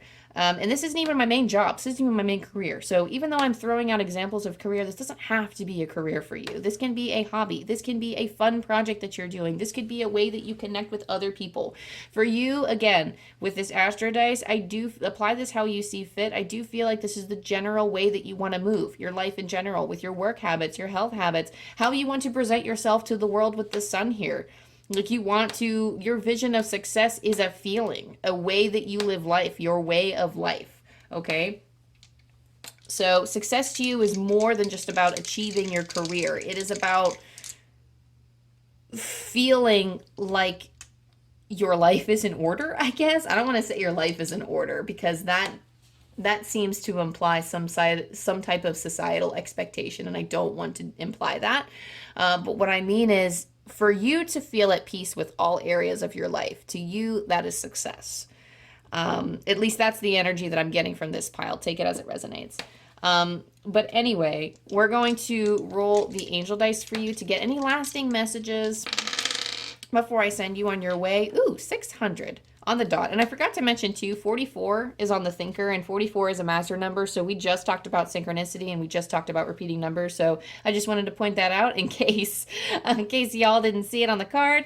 Master number. So again, 4 might be a special number for some of you. Interestingly enough, with the 4 of Pentacles as well, and the 4 of Swords. I didn't even notice this, guys. 4 of Pentacles, 4 of Swords, 44. Spirit's like, hello, Wishko, wake up. Like, there's 4s everywhere. So y'all, 4 could be a special number for you. That's so lovely. So anyway, 600. God is restoring your energy at this time. Take time to breathe and feel replenished. Ooh, let me say it one more time. God is restoring your energy at this time. Take time to breathe and feel replenished, which is perfect because the 4 of Swords is quite literally exactly what you want to do. For your image of success is having the time to step into that anyway. So start embodying that energy now. Take that leap of faith and do what you got to do, but also step into your meditation, step into your, I guess you could say your comfort zone. So section off of a space in your home or at work or somewhere else out in nature or wherever it is you claim your peace. get into that peaceful state so you can restore your energy. So really make sure that you are stocking up on that energy and feeling like you are filling up your own cup, because you can't fill other people's cup. You can't go out there and save the world if you're not filling up your own cup. That being said, Roseleaf Pile, thank you so much for allowing me to channel. That is your reading. Thank you to your spirit energies and minds for helping me channel this energy.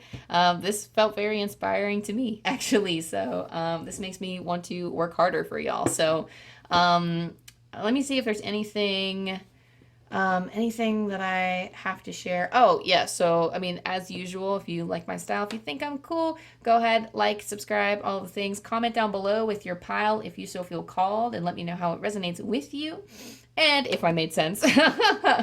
Also, I have a Patreon launching here very soon, so definitely keep up to date with that if you are interested in seeing more content from me.